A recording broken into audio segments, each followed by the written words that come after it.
October 15th, 2024, Henderson County Board of Education meeting. We don't have anybody? No. Please rise for the Pledge of Allegiance and for a moment of silent reflection. I pledge allegiance to the flag of the United States of America and to the republic for which it stands, one nation, under God, indivisible, with liberty and justice for all. And please remain standing for a moment of silence during this time. Please feel free to offer your silent prayers or thoughts in support of the Henderson County Public Schools or engage in silent reflection.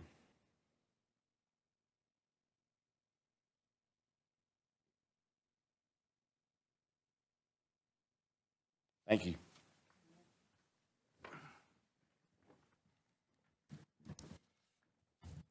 Please take a look at the agenda, and I'll take a motion when prepared. I move we approve the agenda as presented. Second. All in favor? Aye. Opposed? Motion passes. Program highlight, Ms. Kimberly Arrowood. How are you? Great.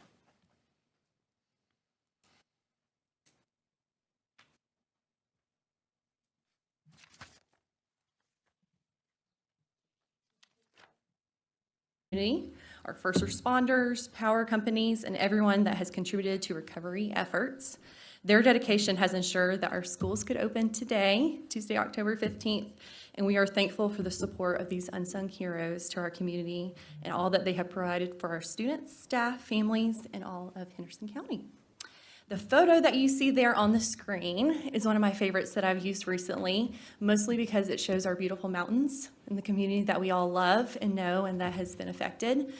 It's also added bonus because this photo is from our North Henderson High School drone class. They took this well before the storm. I think they took it last year, but it's one that I've loved to use and showcases our beautiful mountains in our community as well. So I'm going to kickstart the program highlight with our principals. I thought I would start with them because first of all, it's National Principals Month this month, and I want to give a big shout out to our principals as well as our assistant principals as well.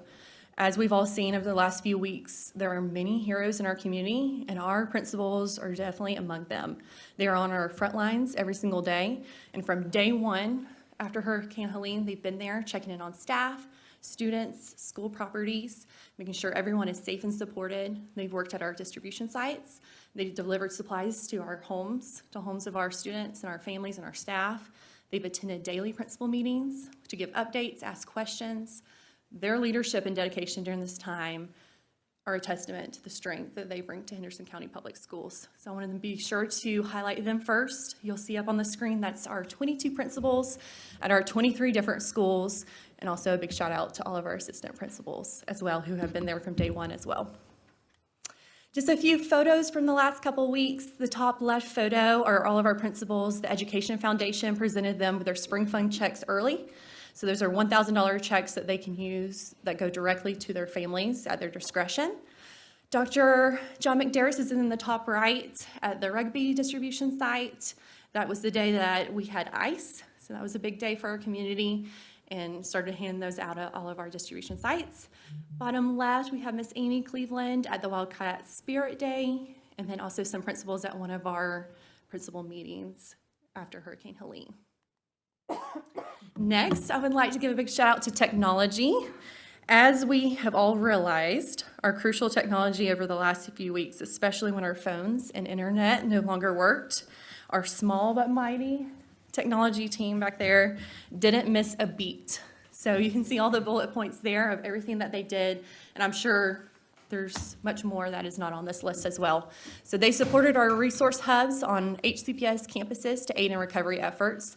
They deployed Starlink units during HCPS network restoration to provide network connectivity at high priority sites to facilitate response and recovery.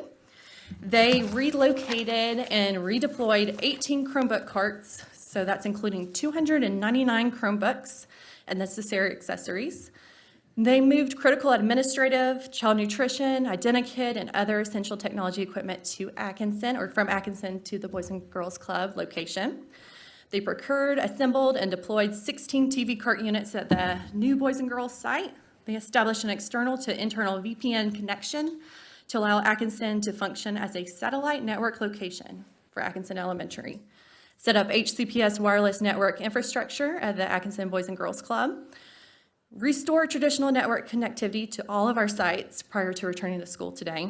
Deployed FirstNet phones to 6 sites lacking traditional phone service for returning to school.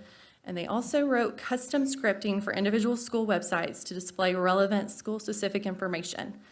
So this is when you go to our websites, if the phone number is changed to a temporary one, you'll see the temporary phone number on our website as well. So a lot going on, and we want to give a big shout out to our technology department. You can see there on the bottom, that was them at the Boys and Girls Club yesterday, putting together all the TVs for the different classrooms. And then the top is also at the Boys and Girls Club, delivering all those TV carts. So it's been all hands on deck every single day with our technology department. Our child nutrition staff, they relocated most of our cooler food to the designated distribution sites. So that includes items like milk, fresh apples, oranges, breakfast pastries, and fruit juices. And none of those items went to waste. They went directly back to our community at those distribution sites. They also provided meals for 1 week at the shelter at Eddyville Elementary School, ensuring that those displaced by the hurricane had meals during that week. And then also thanks to backup generators at the HCPS warehouse, freezer goods were saved at most of our schools as well. Next up is transportation. So I know the picture on the screen is quite shocking with a tree in the middle of it, but the good news is that we only lost 1 bus to the storm, and that's that picture there.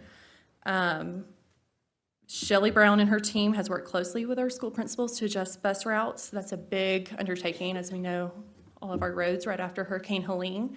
But her and her team have been hands-on with all of our principals, ensuring that our schools could return today. The transportation team conducted thorough inspections of all buses for potential damage caused by the storm, ensuring that all vehicles were safe and ready for student return. The bus garage, which is a really cool story, also fueled our neighbors at the Girton Fire Department. So David Jacklin, which is up there on the screen, he headed to our neighbors, fueled all their trucks and canisters because their fuel cells hadn't arrived yet. So it was a real community effort, teamwork during those days after Hurricane Helene. And then the HCPS fuel truck also deployed to refuel generators at Hendersonville High School in Atkinson, ensuring critical systems stayed operational during power outages. Next up, we have our maintenance team, which you'll see there. They're working at East Henderson High School as a stadium cleanup after the storm. So the maintenance teams were up and at 'em 1 day after the storm. So this is on Saturday with big campus cleanups, and they have not stopped moving since, ensuring schools were safe and prepared for all the recovery efforts. The maintenance team has also worked to move furniture from Atkinson to the Boys and Girls Club and all the equipment, and helped with making that a smooth transition as well. Childcare. So during the second week following Hurricane Helene, HCPS Childcare provided crucial support for our essential workers from Party and Advent Health, providing childcare to those employees at Bruce Drysdale Elementary School. Next up is student services. So our counselors and social workers partnered with our principals. They made contact with every single student, staff member, and family to make sure everyone was contacted. They offered support, and they still are offering support and checking on their well-being. They have played a key role in connecting our families to essential resources, helping those affected by the storm access food, shelter, and other services. They've also worked closely with our HCPS McKenna-Vento liaison as well. Many counselors, social workers, and school nurses also volunteered at community distribution sites, helping distribute supplies and assist families in need during recovery as well. Migrant education program. So this is one of my favorite stories that have been shared with me. Our migrant education program and staff members, ESL, they've all been hard at work these last few weeks. But this is just a fun story to highlight. So the Wapia family, they are a migrant family that goes between Florida and Henderson County, and they've done that for generations as well. Well, when the Hurricane Helene hit, they were currently in Florida. Within 24 hours, they had a truckload of supplies loaded up and up the mountain to us in Henderson County. So that's 24 hours. They partnered with Unidos Immokalee, which is a Florida-based nonprofit, and Estrada and Sons, which is a local business owner. They coordinated those relief efforts to support our community. I think that's a pretty cool story that they did all of that within 24 hours. HCPS notified the local packing houses to let them know that the supplies was there from the family, and also ensuring everyone had access to much needed supplies. It's a pretty cool story, and that's a photo of the family, some of our staff members, and then some of our families as well. All right, our data managers and front office teams, they've worked hard alongside our principals to make contact with every student, staff member, and family within their schools, ensuring that everyone was safe and informed. I also heard a story that we had 2 data managers that were temporarily displaced, but even during that time, they still made contact with our students and families, which is a pretty big deal. Our custodial staff, our bus drivers are next. So our custodial staff have worked tirelessly over the last 2 weeks, cleaning up our school buildings, cleaning up outside, our campuses, everything for student return today. And our bus drivers have practiced their routes, cleaned their buses, and helped out wherever was needed on our school campuses as well. All right, and then our teachers, they had 2 teacher work days. So last Friday was the optional teacher work day, and yesterday was a required teacher work day. They worked hard to prepare their classrooms. Everyone I talked to was so excited to hug their kiddos and see their faces for student return. They've ensured that all of our students have a welcoming and safe environment for walking back into our school buildings today. They've also helped at distribution sites, handing out supplies, seeing if their families need support, and then they've checked in on their students and their well-being as well. All right, last but certainly not least, at least for me, would be our central office folks. I didn't put any text on the screen because I knew leadership may not want me to include this, but I do think it's worth mentioning that our leadership team in this room has been all hands on deck immediately after Hurricane Helene. We have Mr. Rhodes over here who was making phone calls right after Hurricane Helene, checking in with staff members. Dr. Marlowe over there, who is a lot of the behind the scenes of Atkinson's transition to the Boys and Girls Club. Mr. Taylor, who was working closely with maintenance, the bus garage, making sure everything was running smoothly for student return. Of course, Mr. Socha, working behind the scenes on finances, making sure everyone's okay, including all his funny jokes to all of us to put a smile on our faces. Yes, that was a big thing because, well, in accounting, had all of our paychecks ready to go before the storm, and that was even before we knew how big it was going to be. So everyone was paid much happier with their paychecks and their accounts. And then last but certainly not least is Mr. Garrett as well. Ms. Otten wanted to make sure that I included that he was at Etowah several times for midnight delivery of supplies, 10 p.m. at night. He had some hard decisions to make, but he made all the decisions based what was best for our students and also our community. And then, of course, all of my colleagues here at Central Office, the IST team, the executive assistants, all of our staff members in here, it was all hands on deck these last, must have been almost 3 weeks. So we couldn't have done it without them. All right, so moving right along, we had the community distribution sites. These were some pretty special places the days after Hurricane Helene, where our community really came together. We had HCPS staff members at each of those sites, but we also had volunteers from the community. There were young folks, there were older folks, all walks of life working together to make sure that our community was fed, loved. It was a special time. Henderson County established 6 resource hub locations. So those were for water distribution and other supplies. And that started Monday, September 30th. So that was the Monday after the hurricane. And those 4 school locations were Etowah Elementary, Rugby Middle, East Henderson, and North Henderson. And our staff members jumped right in to help. One of the staff members that I worked with was Dina Rashkover. She is an exceptional children's teacher at Upward Elementary. Her main job was to give hugs. So she would open the car doors, ask them if they needed a hug, and I never heard anyone tell her no. So she was the best hug giver. I thought that was pretty special. Sugarloaf Distribution Hub. So this was a distribution hub that was a little bit different than our community ones. This was specifically for our HCPS families. So families could fill out the Google form, tell us what they needed, a long list of things. They could even fill in items that were not on that list. They let us know what they needed, if they wanted it delivered to their home, if they wanted to pick it up from their school, or if they wanted to pick it up from Sugarloaf. So there were 3 options from them. They also could give clothing sizes, what kind of formula their families prefer, what kind of diapers they used, so they could get specific, and then they'd have a personal shopper that would go in the cafeteria with all the items, go in the gym where it had all the clothing set out, shop for them, put together their box, and then either deliver it or have it picked up.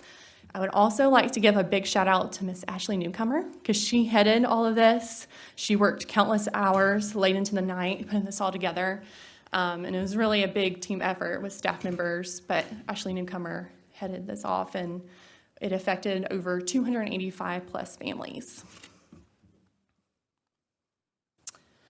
All right, our school spirit days. This is where we got closer to coming back together for our first day back today. Last week, Dana Elementary, Hillendale Elementary, and Hendersonville Elementary celebrated school spirit days, so they connected with their families.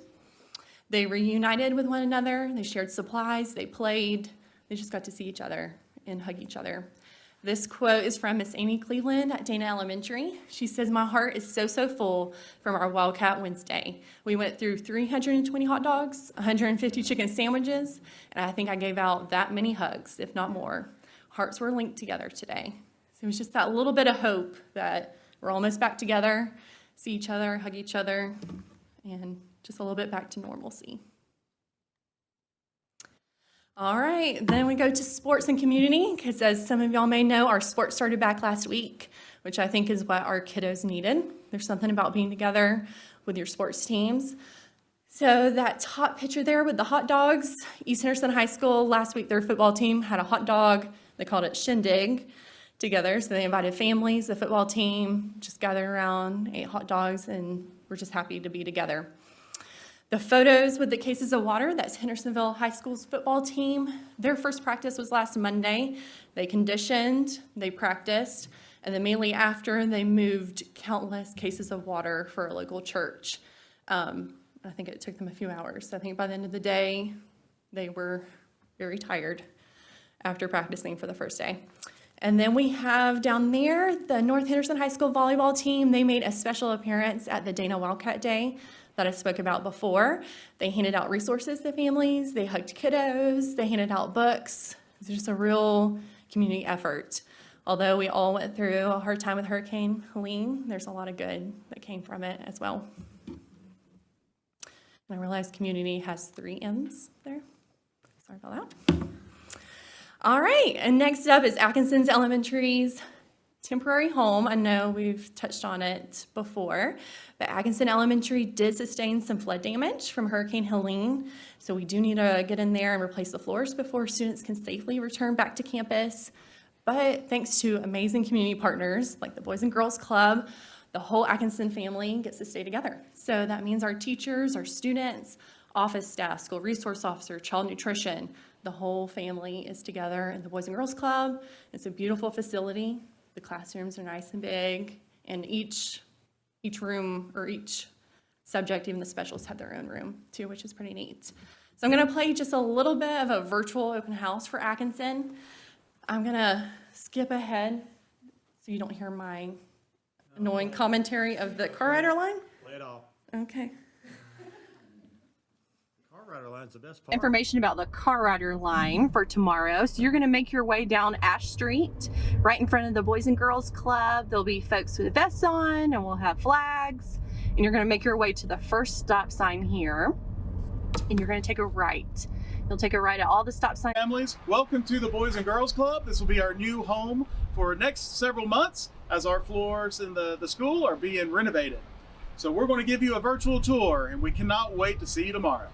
Hello, all my kindergarten friends. We are looking forward to seeing you tomorrow. You can tell technology's back there getting things set up for you. We've been working hard getting all our things ready, and so excited to see you tomorrow. This is where we'll do library, just like at Atkinson. I have books, I have my Legos. We're gonna have lots of fun listening to stories and reading and playing. Hi, this is your first grade team, and we're so excited to see you tomorrow. We've missed you, and this is an example of one of the first grade classrooms that you'll be in tomorrow. Welcome to your new STEM room for the next couple months. We're going to do a lot of fun things that I've planned. I can't wait to see you soon. Welcome back, everybody. We're looking forward to seeing everyone's beautiful smiling faces and getting back into a great routine. This is what one of our classrooms looks like. We are so excited for you to be here tomorrow. We've missed you very much. And we're all together in a row so you can see your friends. We'll see you in the morning. Hey, Cougars! Hi, everybody. We can't wait for you to come back. Here's one of our classrooms. This is Miss Moore's room, so we're the Cosmic Art Room. It's going to be exciting. Can't wait to see you. This is our indoor recess space where our Cougars will come to play at recess. Here's our kitchen where lunches will be picked up. And then the music classroom where Miss Levi is anxiously awaiting to welcome you all back. Hey, Cougars! We're so excited to have you back here at Boys and Girls Club. Miss Coggins and I are right next door to one another, and we can't wait to have you back to do a special activity. Can't wait to see you guys. Hey, fifth grade, we miss you. A little bit earlier so that the normal Boys and Girls Club after school program can start. It was so helpful, and when my son saw this, and he was like, I wonder what activity we're going to do tomorrow. So he was fired up. And the communication was awesome, and that video was even better. I think they sent it last night or the night before, whenever it was. It definitely alleviated some concerns and some issues that were there, so it's awesome. And I know Mr. Egoff mentioned they may never want to leave because it's so beautiful and nice. All right. We do have some thank yous, and we cannot list everyone because it's countless thank yous to churches, community partners, communities outside of ours. Some thank yous in regards to Atkinson would be the Hendersonville Lowe's, as you see there pictured. Lowe's donated, how many tubs was it, Tawana? Okay. So over 50 totes they donated to Henderson County Public Schools for us to use in Atkinson. Flagship Carpets also donated rugs for Atkinson to use at the Boys and Girls Club.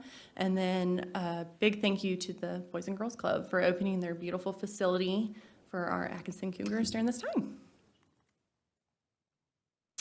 Today is October 15th, and it's a big day for us because everyone is back. So today we had lots of hugs, fist bumps, happy tears, just everyone ready to go back. I know my 7-year-old could not wait to hug her teacher and her friends. My husband is a high school teacher, and he said even high school students have mentioned to him that they cannot wait to go back, which is a pretty big deal for high school. So I think we were all ready for normalcy, be back together again, and just finish off the semester strong. And then I put up here a flyer from the Henderson County Education Foundation. They are supporting Henderson County Public Schools in the wake of Hurricane Helene. They have a website devoted to this as well. As the months go on, our principals are going to see needs that are beyond food and supplies, power bills, driveways, those type of things. So the Henderson County Education Foundation has put this together. All right. So a lot of good things have happened after Hurricane Helene. It's been a hard few weeks for our community, but I think all of us have seen some really good things as well throughout our community and certainly throughout Henderson County Public Schools. It's something that I'm proud of to work for Henderson County Public Schools, proud to send my child to Henderson County Public Schools. I think it's the best place to be, and we certainly saw that after Hurricane Helene. That's my thing. Thank you.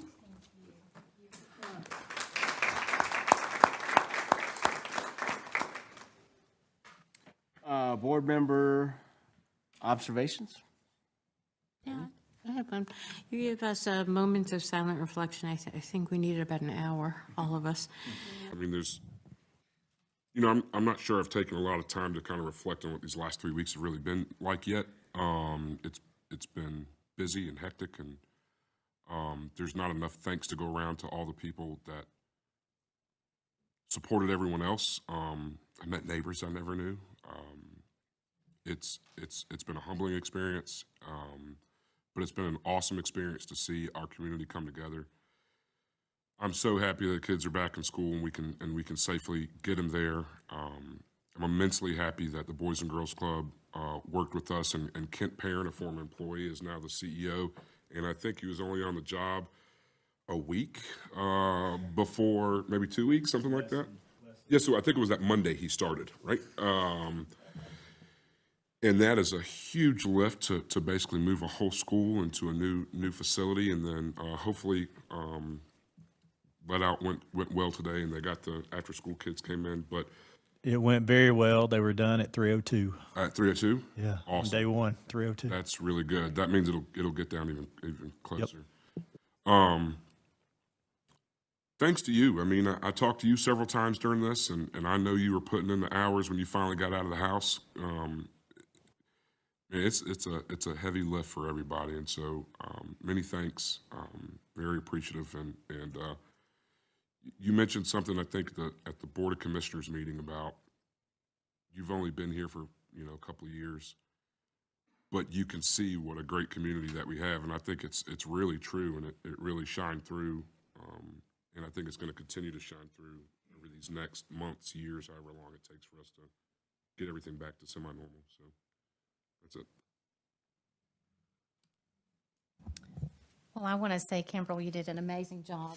There was a few times I just wanted to cry. I know I live in a neighborhood full of educators, and it was amazing to be able to watch us all work as a team on Friday and Saturday. And I was able to go to the Rugby Distribution Center for just a little bit, and it flowed like butter. It was just amazing once it got off the road, and people on the road were a little impatient, but thank God for all of that just working and no one getting hurt out there on the road. I wound up at the distribution center, and when I walked in, I recognized faces of educators there as well, and there was the Knights girls wrestling team that showed up one day, and I was able to work with them. And I'm telling you, those girls, they were amazing. And it is my honor. It is my honor to live in this community. And I thank you, sir, for what you've done. And I thank you guys for what you've done. And everyone, this is the most remarkable time in history. You know, we're marked before Helene and we're marked after Helene. But right now we're in the midst of during Helene. And we think it's over. It's not over. We've got a lot of recovery to come up and to overcome. But I think we've pulled together as a community that has been far beyond anything that we could. I mean, who would have imagined that this would have ever happened to us? And I can say that we're all family. We really are community. And I want to give a shout out to my friend, Kent Parent, because he was put where he was for such a time as this, knowing what he knows and having the connections and just being able to put Atkinson where they are. I mean, that's a logistic nightmare. Moving these buses and these students, getting them to school is a logistic nightmare. And I could not be more honored to live in such a great community. And I'm trying to remember, there's one more fella I'd like to mention, and his name is Ryan Mitchell. Mr. Mitchell, if you're listening, and you are my neighbor, I have really enjoyed your articles. And I want to say, sir, that you have put to words and on paper what so many of us have felt. So thank you for being our voice in this community. Thank you. I just want to echo what's already been said. It's just been an incredible 2 weeks, and there's been a lot of emotions and a lot of big things happening. And I just want to say just thank you so much to our whole community, everybody that's worked night and day in so many different ways. We've all just come together to serve our community, and I'm so thankful that we were able to get school back today. I just want to thank you to all of our staff and everybody that worked so hard, because it was not an easy task, and it's a huge blessing that we were able to come back. So thank you to everybody. Well, again, there's nothing more to be said. It's amazing, a blessing, Sheila, to live in this community and see what wonderful people we have who will step up and rise to the challenge. But one thing that I felt was just a wonderful touch, and I thought that it went out that every school was to communicate with each and every child and family. And my grandchildren were at my house when the call came in, and they were ecstatic that somebody that their school cared enough to reach out to them. And that just goes to show you how much we love and care. And our teachers, boy, education gets a ding all the time, all the time. Let me tell you what, I am so proud of this educational system and of the community in which we live. Our teachers and staff are there because they love children. I've been in this county for a long time, and I've never seen anything like this before in my life. I'd like to thank the administration for what they have done for not only our school system, but for the community. Thank you, Mr. Garrett. You know, I want to just say, I usually don't make comments, but, you know, and something what Mr. Craven was saying, you know, I took my chainsaw out and I started walking around and I started, you know, cutting down limbs and everything. And all of a sudden, my neighbor, who I do know, he got his chainsaw out, and the two of us started walking around. Then this other guy came out, and these neighbors that I didn't even know, we were about 15 of us were just taking down trees and moving them, and we were knocking on doors, making sure. And their neighbors that I knew, and some knew each other, but all of a sudden everybody knew everybody, and it was really cool. And it didn't just happen in my neighborhood. I mean, it happened everywhere. I mean, just everywhere. The churches came together, the schools came together, we had distribution points. I mean, it almost was like we're in Florida or we're in Louisiana, and this happens all the time. But it doesn't. I mean, I've lived here for 50 years. We haven't had a storm like that with that much rain and that much power outage and that much need ever that I've been here. And that's over 50 years. And we handled it just like we practice that every year. It was really cool. So I just want to just applaud everybody for working. Everybody worked together. So it was just really cool. So, public comments. First, Miss Katie Gash. How are you, ma'am? I'm doing well. How are you? Good. Good to see you. Good afternoon, everyone. And just want to echo everything that you guys have said. I'm just so proud to live in this community, and everything that you went over in that opening slideshow just shows what a wonderful, wonderful school community we have. And so kudos to everyone here, and just hope that everyone is doing well. Last time we had our school board meeting, we were talking about these amazing new, I think it was something for science classes or biology classes, where it would allow our students to have these simulated experiences of what the body looks like on the inside and everything like that. And so that sounds really great, and I can't wait for us to have that here, obviously. But what I started thinking about, as I'm always thinking about, is as a carpenter with his tools, it really doesn't matter how good the tools are if the carpenter isn't trained enough to be able to make sure he's using those tools effectively. I would much rather a carpenter who's an exquisite carpenter with crappy tools than to have a carpenter who is not very good but has the best tools in his toolbox. So just from that perspective, I just want to make sure that we're also making sure to invest in professional development for our teachers, especially along the lines of equity. And I know that words like diversity, equity, and inclusion are getting a really, really bad rap, but I just pray that you don't listen to the boogeyman who's saying saying that these things are horrible and these things are Marxist and leftist and whatever else they are, they're really, really needed for our students who have been historically left behind. And it's hard to relate to that if you haven't been in that position. So I was looking at the school performance data for 2023-24, and I'm a math educator, but I'm also really a data person as well. And our Black students have historically performed the lowest among their peers. And so I took a brief look at our most recent school performance data and was again saddened by what I saw. For those who do not know, our student data is broken down into different categories. This is done so that we can see where we're doing well and where we need to do better. And not only are our schools given a letter grade A, B, C, D, E, or F, but every single student category within that school is also given a grade. So therefore you have American Indian students, Asian students, Black, Hispanic, multiracial, white, etc. And each of those are given a letter grade. So I just said, you know what, I'm going to look down the line and see how many of our student groups received an A, even if their school didn't receive an A. We only had 2 student groups that received an A, and those were both white at 2 different schools. I said, well, let me look at the Bs. And when I looked at the Bs, there were 5, 10, 15 who received Bs. But of those Bs, 13 were white, 1 was Hispanic, and 1 was economically disadvantaged. So I'm not seeing our Black students yet, and I promise just 10 more seconds. So I decided to look at the Fs. There were only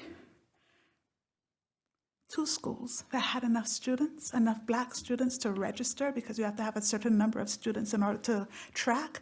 And those 2 schools that had enough Black students to register, both of those schools, those Black students received F grades. And so just against that backdrop is why you're going to hear me oftentimes just encouraging you to continue to provide professional development in the areas of equity, culturally relevant pedagogy, and just recognizing implicit bias and how we can mitigate that. So thank you. Thank you. Mr. Joe Elliott.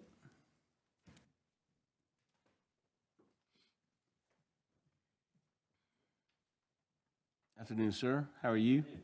I'm not going to say what I was originally going to say today. I think that there's a different spirit in the room, so I'm going to save that for another time. Only, I'd like to say that the arrogance and the stupidity that guides this community to say that a letter behind your name makes you a superior human being or a lesser human being is exactly what I said. We don't need that. Thing that struck me over these last few weeks was that the community didn't seem to care, did they? I was out doing, using a chainsaw. I was out passing out water. I was out checking on particularly older people in the community around Hendersonville and Flat Rock, at least, and no one asked. And everyone probably knows I'm a Democrat. And we had an event a couple of Saturdays ago. We fed hot dogs to 500 people. No one asked a question. People came, they ate. We were glad to see them, except one man who came, took some water and left. And as he was leaving, he said to me, "You are a socialist."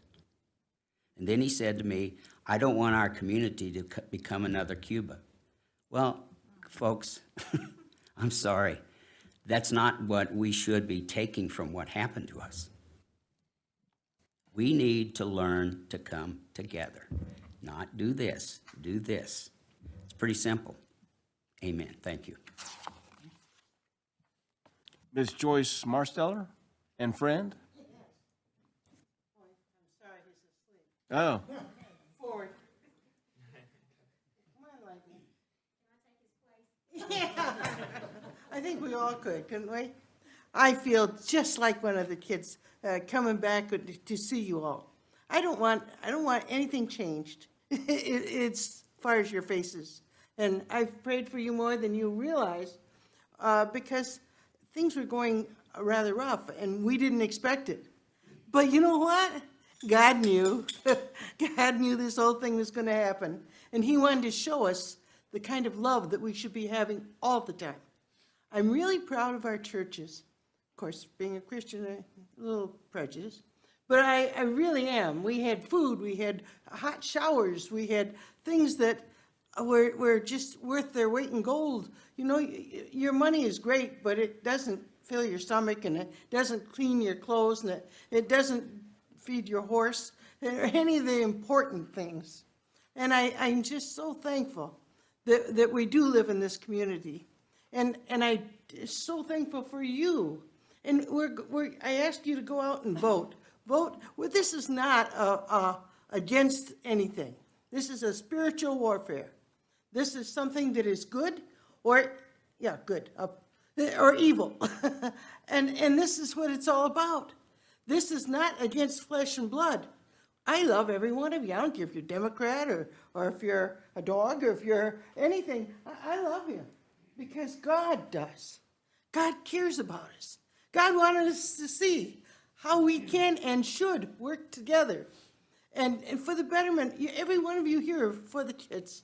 There's not one of you that I'm looking at that doesn't love the children. You have children. I have grandchildren, great-grandchildren. And the older you get, the better you get.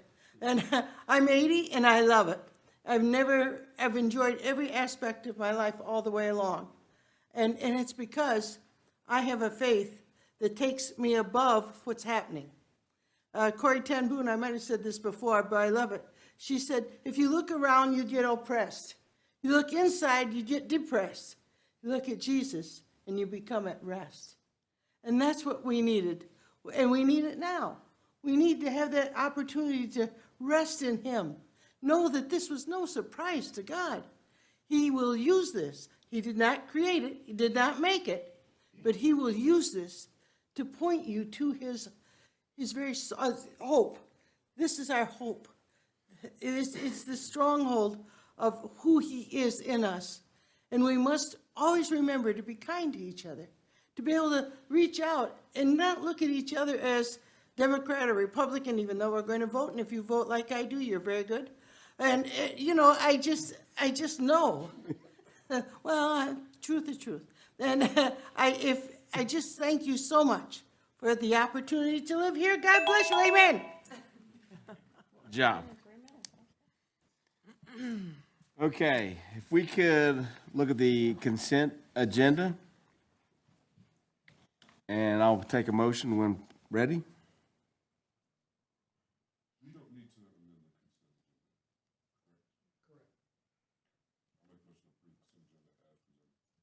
Second. Any discussion? All in favor? Aye. Opposed? Motion passes. Thank you. Old business, we have none. New business, Mr. Bernie Socha, how are you, sir?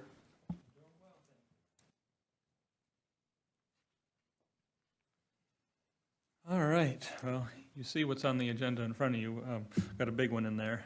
But the first one on here is just part of our regular business. Over at East and West Henderson, we are in need of replacing the bleachers in the auxiliary gyms, and the contract, or the quote for that, is attached with Learning Environments. It is $152,000 per site. That is in the established capital budget for the year, but being over $90,000, we are bringing it to you for your approval for the actual contract to go with Learning Environments to have those bleachers replaced.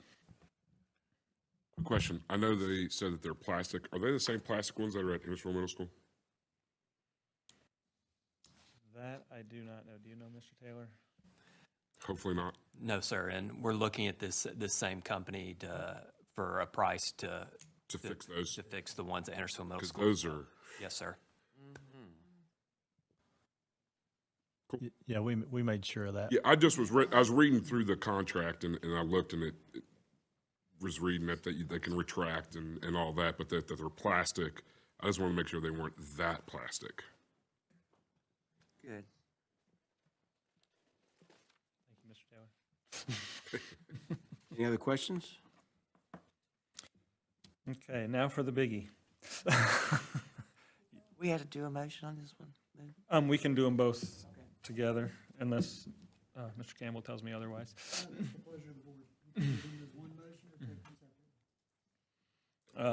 So, as you're aware, Atkinson Elementary is going to be undergoing some significant repairs. We have 3 companies that we would like to utilize to get that done. The first is Roland, who is out there, has already been out there. They had to come in immediately to get all the wet stuff up and out and start doing that remediation work, prevent mold in the mildew and that sort of stuff. And then they will also have to deal with the asbestos part.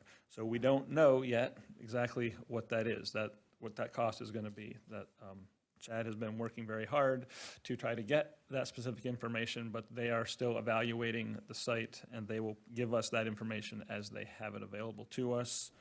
The next step in this process is going to be to purchase the new LVT flooring to go in. That is the quote that we have in there for $147,000 from Interface to purchase flooring to go back in, and then with the company Carpet One with $198,000 as their quote to come in and do the installation of all of that flooring. Now, all of these things, certainly not in our capital budget, we have already worked with insurance. Insurance has just today assigned the adjuster to schedule to come out and work on that. Whatever insurance does not cover, we will be including in our list of things to go with FEMA to get reimbursed for. So that's the information as we know it today. Clearly all well over $90,000 to get done. Hopefully at the end of the day, we're not going to see much of an expense outside of what we get covered from insurance or FEMA, but want to bring that to you for your approval to use these companies to get started to get that work done. And we'll give you specific information as soon as we have it available, whenever that timing is. Well, I've got some questions about some of it. So are they asbestos tiles? It was a mix, so you had some areas that were and some areas that weren't. And it's not the tile, it's the actual mastic. Right. It's the glue. That's a 1982 building, which is in that transition that you could have or could not have. What they have done is they went in and identified everything that was what we call hot. This company went in and took out everything that wasn't, and then the other folks will come in and do that. So it's 2 separate companies. So there'll be another bill that'll come for the abatement of the. So that top bullet, we feel like everything will. Everything will be covered in 90. We'll see as it just depends on what comes back on that asbestos piece. What about like the front desk, like desks or any teacher? Say they had beanbag chairs on the ground that got ate up. Will FEMA or our insurance cover any? I guess that's 2 questions. One, the furniture is ours. That's our furniture. Our insurance will cover that. So we'll put all that in. Yes. What about like teachers' knickknacks and things? Did any teacher stuff get ruined? That was on the floor? Not significantly. What ended up happening is water got everywhere, but it didn't get deep.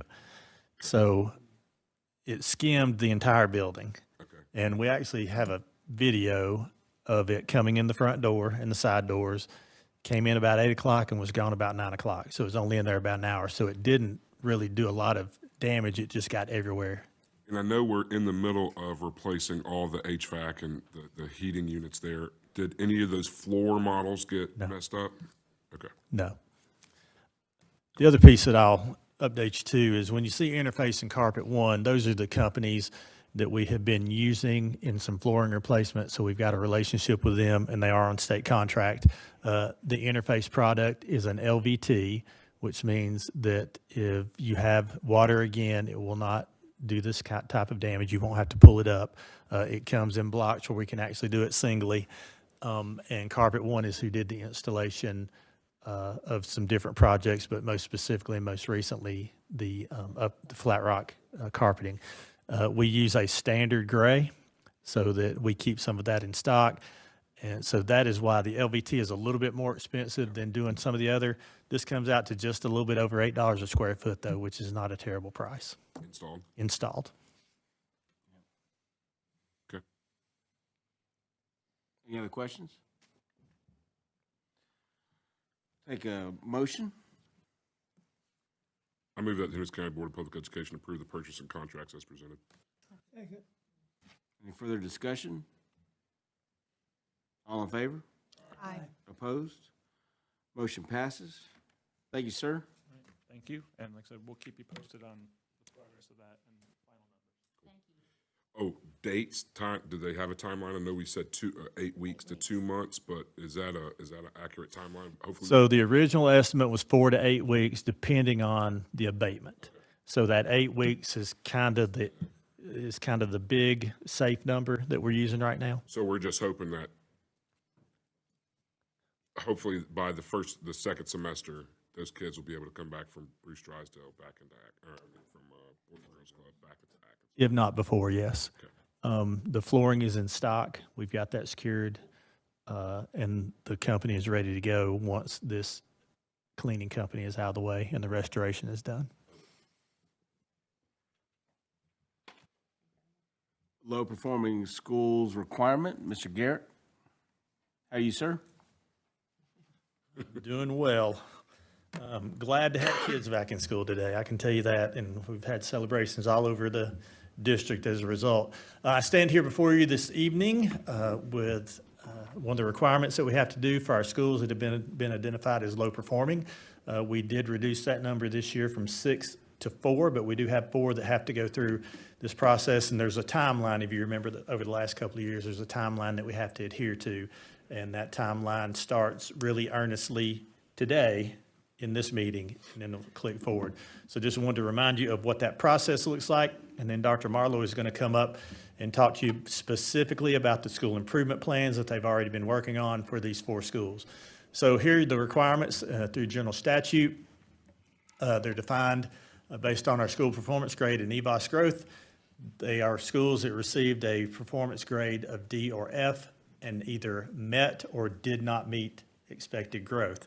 So these schools did meet growth, a couple of them, but they didn't meet expected growth or didn't exceed growth. One of the requirements is the development of a school or district plan for improvement. So that's what we're talking to you about today and what you will actually approve in November when you see it again in November. These final plans are shared with the public, including parents, guardians, and staff. So what we'll do today is after you hear Dr. Marlowe's piece, we'll post those.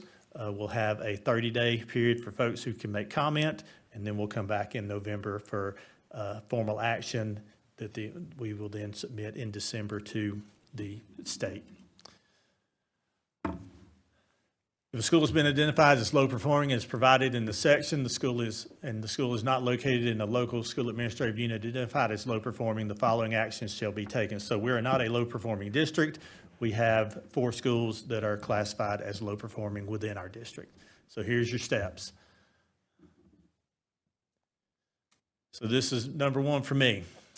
We recommend to the local board the principal be retained in the current position, recommend that they be retained with a plan of remediation, or recommend that the principal be transferred, or you could recommend for dismissing or demoting the principal. That is what I will bring you formally in November. We are doing this process right now. Typically what we do is a combination of number 1 and number 2. Obviously, we want to sit and work with those principals individually on their improvement processes as related to the school improvement plan, which I didn't mention on last slide. All of these are in NC STAR that the public can view.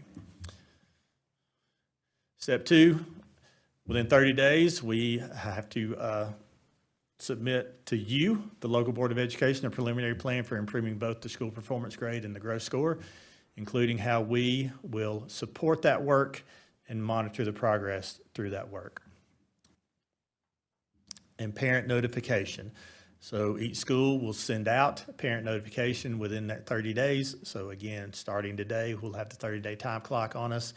A statement that the State Board of Ed found that the school has earned a school performance grade of D or F and met or not exceeded growth or not met growth. The school performance grade and growth score received, so that will be shared in the communication. Information about the preliminary plan, the meeting date for when the plan will be considered by the local Board of Education, which again will be at the November Board of Education meeting, and then a description of any additional steps the school is taking to improve student performance. One of the good things about having these processes in NC STAR is they are publicly viewable. and available on our website at all times. So once this meeting is over, that stuff will be posted, and our principals will work on this communication. Within 30 days of receipt of the plan, you will vote to approve, modify, or reject. Before you vote on the plan, we shall make it available to the public, so we will do that, including the personnel assigned to that school and the parents and guardians of the students who are assigned to the school, and shall allow for written comments. In my tenure as a superintendent, I've never received written comments for this, but we certainly always post it and welcome those comments to come in to the school and to us. Then the last step here, you will submit a final plan to the state board within 5 days of the local board's approval. The state board shall review the plan expeditiously and, if appropriate, may offer recommendations to modify the plan. Each of the plans that we have submitted the last 2 years have received no comments and no modifications requested. So they have been accepted at that level. Our timeline is a little different this year. We did some of this in November and December of last year, but how your board meetings fall this time, we wanted to make sure we were well compliant with that December timeline. Then all of those plans will be submitted through NC Star Access. Again, the following resources will help guide those school improvement teams with completing the plan. Those are hot linked there, and anybody can go on and register for NC Star training and then use those documents in the NC Star Weebly, which is stuff that is a live document that is improved upon each and every year. These are our schools that have been designated as low performing. You had Apple Valley Middle School, and they met growth, but received a D.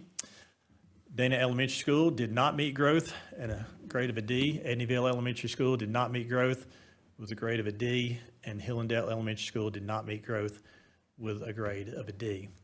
So you had 6 last year noted there. Upward Elementary and Flat Rock Middle were designated as low performing last year, but they both exceeded growth for the 23-24 school accountability year. So they are no longer on the low performing schools list. That does not mean that we're not continuing to improve those schools, and we'll continue to work with those schools individually as well, but they are not on the list anymore. So if you're reviewing approval, the school improvement plans for the schools designated as low performing are the following. You'll see Apple Valley, Dana Elementary, Edneyville Elementary, and Hillendale. And I'll segue to Dr. Marlowe to go over that piece.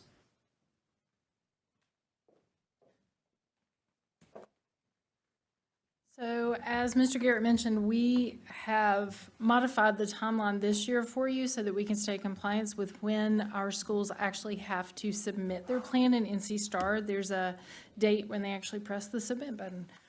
The interesting thing about NC Star, though, is that it is live, and that's what makes those plans real. So as schools find that they're having a hard time meeting a goal, they can add more action steps, or if they meet a goal ahead of schedule, they can check that one off, create new goals, and move on to the next piece that they want to work towards. So really what we're doing today with this is it's more about reviewing those 4 plans. So I had included PDFs for you, but there is also a link in NC Star. Any guest anywhere can go in and access those plans and review them to see what those schools are currently working on. And that includes not only their goals, their mission, vision, the specific measurable goals that they have, and then also the action steps for how they hope to get to those. If they find that they need something extra in there, they can add an action step. So what you see in the PDFs could possibly change as we get feedback, but also as they have continued school improvement team meetings and find that we need something else to get there, or we can go ahead and mark that one off. We've done that. Let's set a new goal. So that's one of the things that we like about them. Every school improvement team meeting revisits their goals. Instead of just having a plan and putting it on a shelf and moving on, they are live and they can drive the instruction. So at this point, those 4 schools have plans that, as I said, I included for you in those PDFs, but they are also posted in NC Star. Anyone can see them right now. And so if you have review feedback, we can take that now. We can change those up, and we will be linking those to the website, and those will stay up until our next board meeting, at which point we will be bringing you all of the school improvement plans for the schools. and make any changes, and hopefully we'll be able to approve those at the next meeting then. So we just create an account. You can, actually, you should just be able to use that guest login, the one. Yeah, mine didn't allow me to do that, and then somewhere I put something different, and I was able to do that. And I just want to state that every school has its own Guest, password, and yes. they do, Yeah, yes. it's all in the password. Yes, they do. And I was able to log in and check on those, and I was really impressed with Dana, for instance. And we've used this term a lot today, consistency. Yes. Yeah, she was using that consistently through her timeline, so I was very appreciative of that. And I'm excited to see what Dana's going to be doing. Can I ask a question? Yes. On Apple Valley, they've met it, but they still received a D. So they can, if you meet or if you don't meet and have a D, that still designates you as a low performing. The only way to move out of that is if you exceed growth. So that's how Upward and Flat Rock were able to move out of that. And it's funny that you mentioned there, because I was actually looking through their data earlier. They made some real headway with their subgroups. Were able to grow some. But the problem is that if you don't make as much growth in other areas, it doesn't push you up enough to be able to exceed growth. So if I look at their data as a whole, they are trending in the right direction. And I can imagine it was a bit frustrating for them to know that they had made some really great growth in areas, especially with some of their subgroups, and it wasn't enough to pull them up. So they will be looking at how to drill down into some of those specific areas, and they've got some good models with some other schools that have been able to do that, to be able to say, let's look at how did you do that, and then how could you modify that plan to meet our needs? Because some of their growth, they had some of their subgroup, just overall growth was several percentage points in their growth index, they went up, but then some of their achievement came up too. Some of it did not, and that pulls them back down, so they don't make as much growth as they want to. And then sometimes you're also, and this is, I think, the frustrating part, is some of the groups that they're making good growth with, or if they did make growth, they can have a plan for those kids. But if you're talking about like your 8th grade group, well, they're gone. And that's the downside of looking at EOG data, is that I've heard people compare it to like an autopsy. It's what's happened after the fact. So how do you keep that live throughout the year? And so that's why we do things like common formative assessments throughout the year, the NC check-ins, that data that's live all the time. That's how you can make adjustments. Because once you hit the EOGs, you can only change for the following year, and some of those kids won't be yours next year. So the growth piece, really for them, it's about digging down into specific areas for how they need to apply interventions, either for students who are in a particular subgroup or in a particular area. So I know reading wasn't as strong for them as math was. So they need. Ms. Dell, I'm glad you brought up Apple Valley, because that's a great example too of the 80-20 model. Yes. So they solidly made growth, but that counts for 20% of the overall school grade. Your performance counts for 80%. If they were on a 50-50 model, which is one of the things that the state has advocated for, then they would have had a much higher performance grade on their overall. So they have continued the last 2 years to grow their school grade as a number. I think they went from 51 to 53 or something. So it's 55 as a C.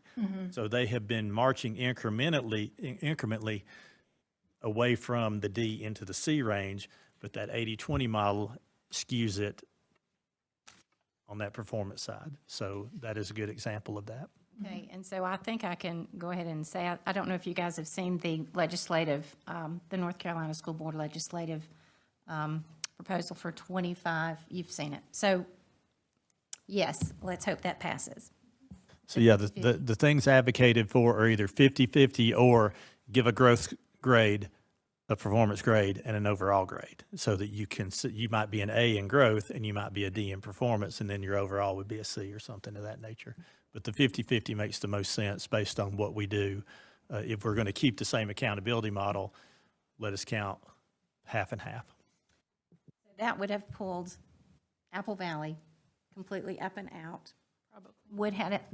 Would it have made a difference with the other three on this list?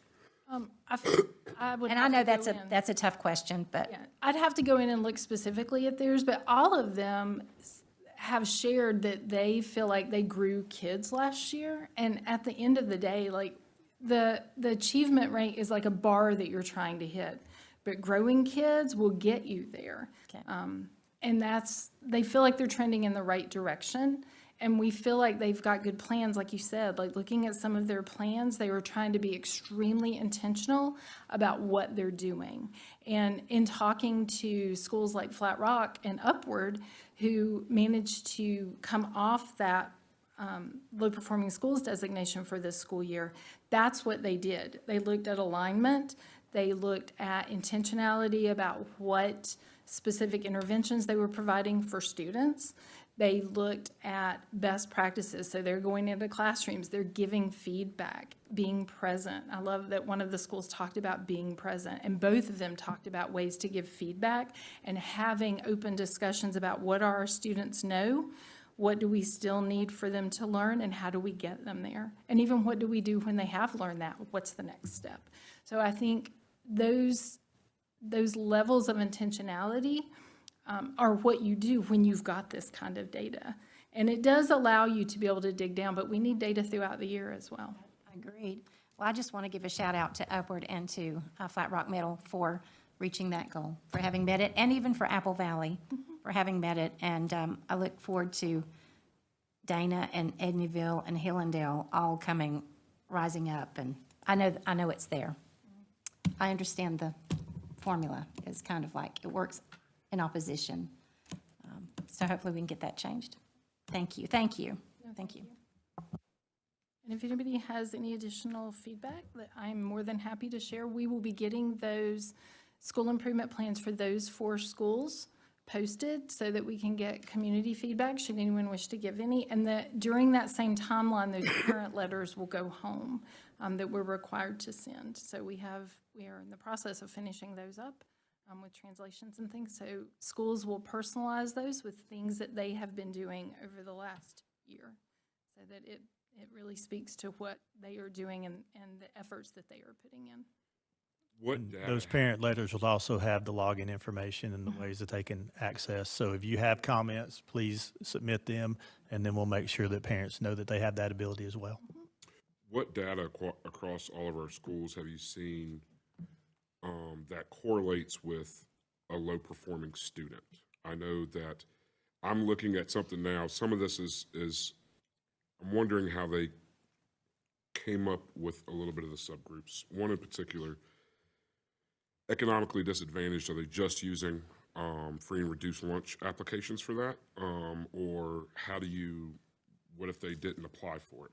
Next is chronic absenteeism, right? So if you look at the chronic absenteeism, and I pick Dana, and 2 or more races has 63.64% are chronically absent, which the definition is missing at least 10 school days during the year.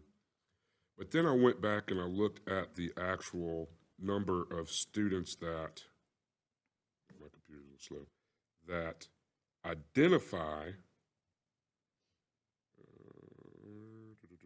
as 2 or more races, and there's like 3 students, right?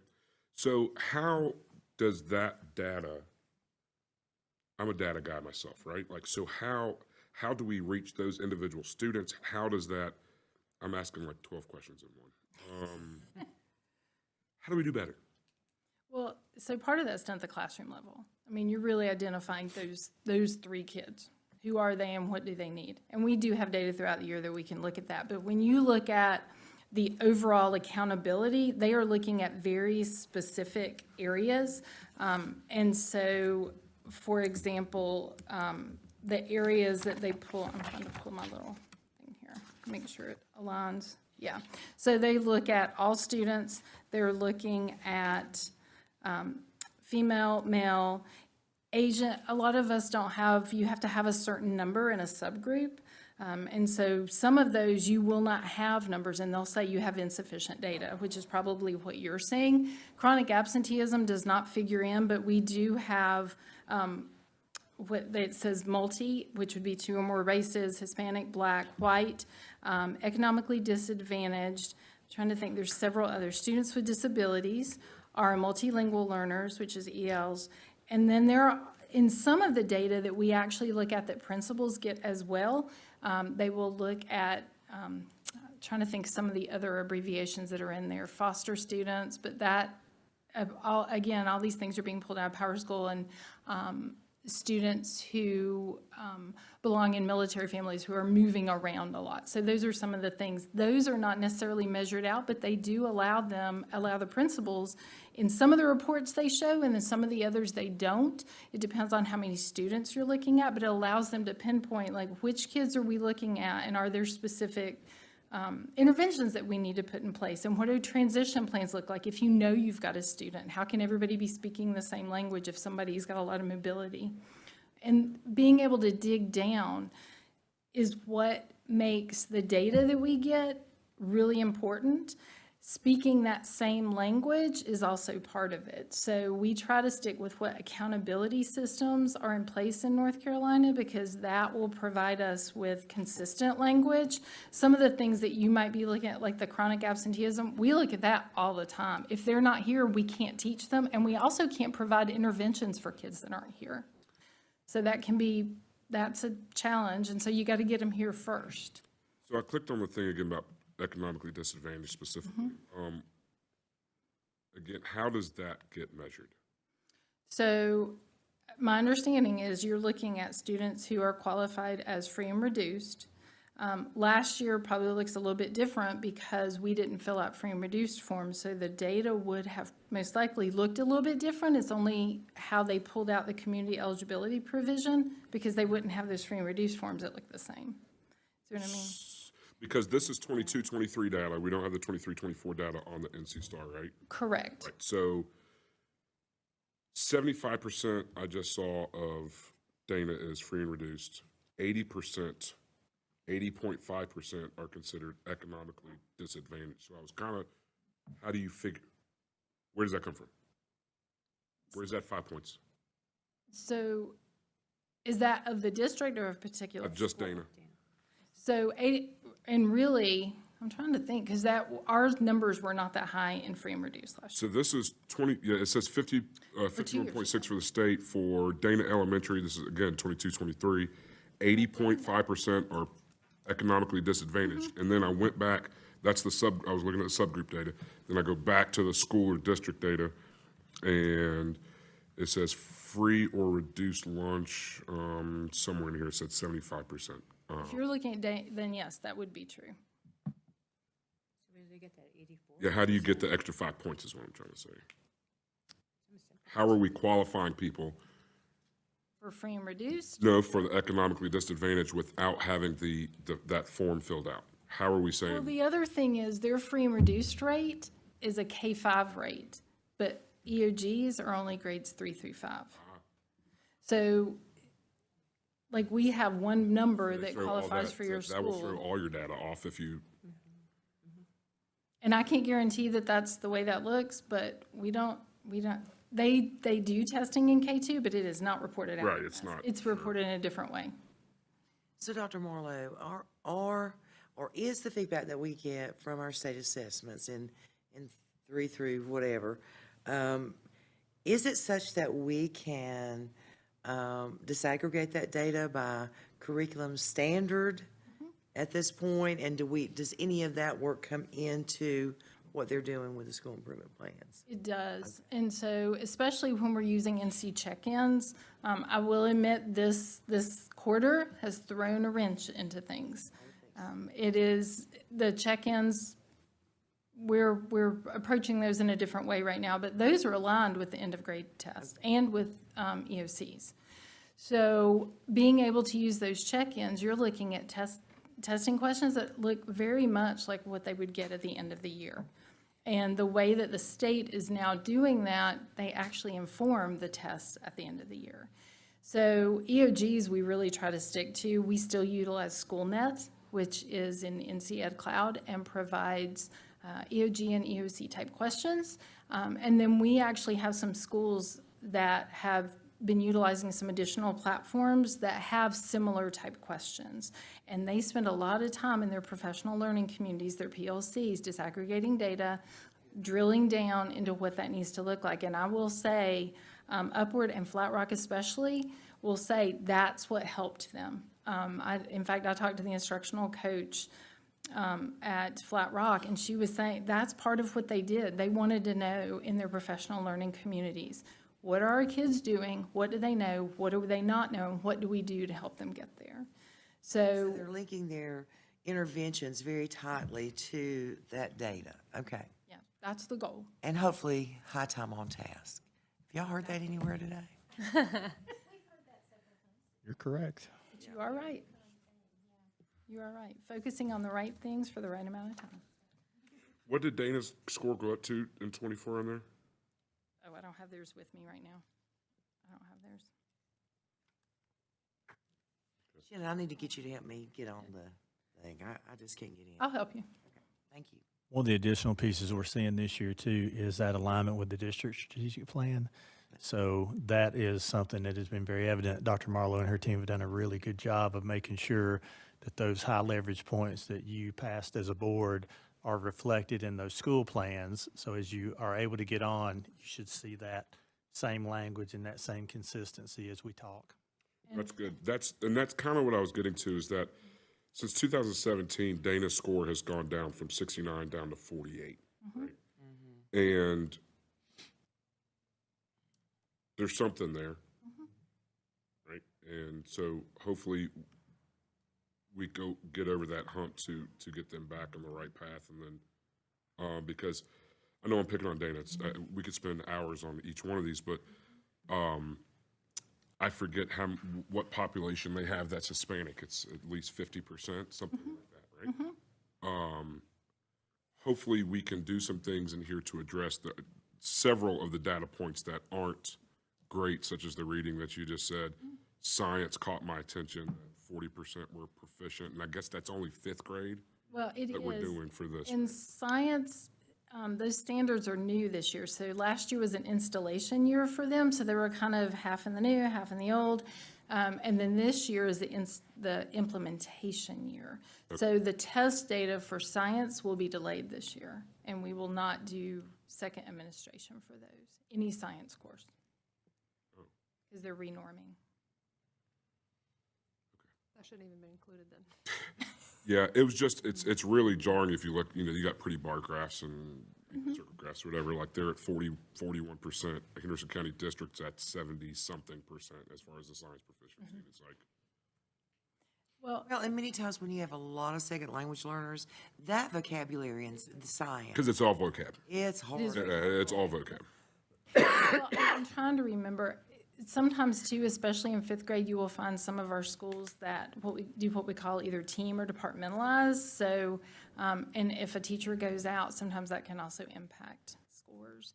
But I do think the alignment that Dana specifically has in their school improvement plan this year will definitely steer them in the right direction. Let me just say, they are having the right conversations with the right people. And one of the things I neglected to mention is part of the plans, not just for these 4 schools, but for all of our schools, we have members of instructional services team that attend their school improvement team meetings every month. So they're there to help provide support, to figure out what resources we need to provide for them. It helps to inform our professional development offerings when we have professional development days. And then also to be able to help them find that alignment and find, oh, I know this school is doing this, let me see how I can connect you. So trying to share best practices. I think it's important to note that's not just happening at these 4 schools. No. That's happening district-wide, simply because we know that that growth is what's going to deliver us to continue to improve as a district. Not just school-wide, but across the hall, from what I understand. I mean, they're really working as a great team, so it's making a difference. But I just want to say that Dana's been in a big transition. So I'm excited for them, really. I mean, this is rising. And the 80-20 model that we have now, I mean. There's really it's no just winning. It's just it's a tough model for high-poverty schools to really score well on. And we've been fighting against that since I've been on this board, and I know it's been happening before that. It's statewide. Yeah. Well, I was just going to say, this is obviously not good news for these 4 schools, but I just have complete confidence in our superintendent and our school board. And I mean, I can tell by the amount of time that we spent on this and the good discussion and the administrators and everybody working together, you know, this is good news for those 4 schools. They are no longer going to be low performing. I feel confident. They're working on it. And I do want to give a shout out to not only to our principals, assistant principals who serve on the school improvement teams, but also to our instructional coaches who go in and push into classes and have those kinds of instructional conversations with teachers in their professional learning communities, and just on a daily basis to really help them figure out, like, what's the barrier and how can we find a solution to that.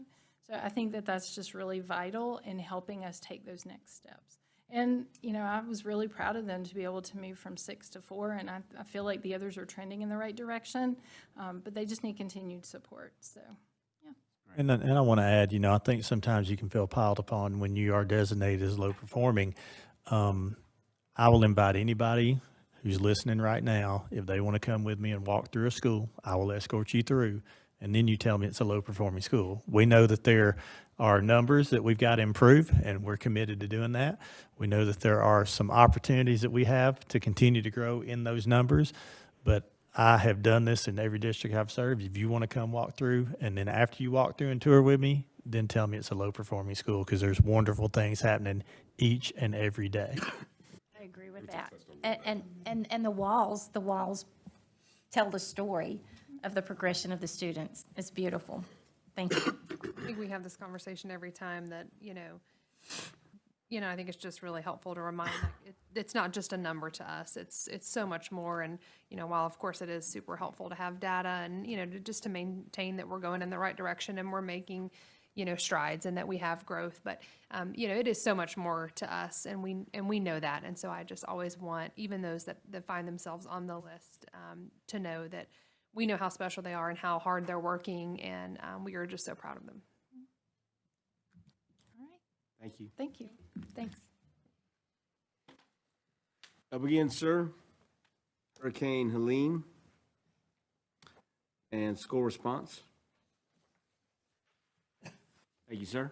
So you've had enough presentations, so I'm just going to kind of go down the list here and give you a little update on where we are. Kimbrell shared a lot of the data that I've got on here, so I will skim through to make sure. So we do have communication. It's just not our normal landline communication.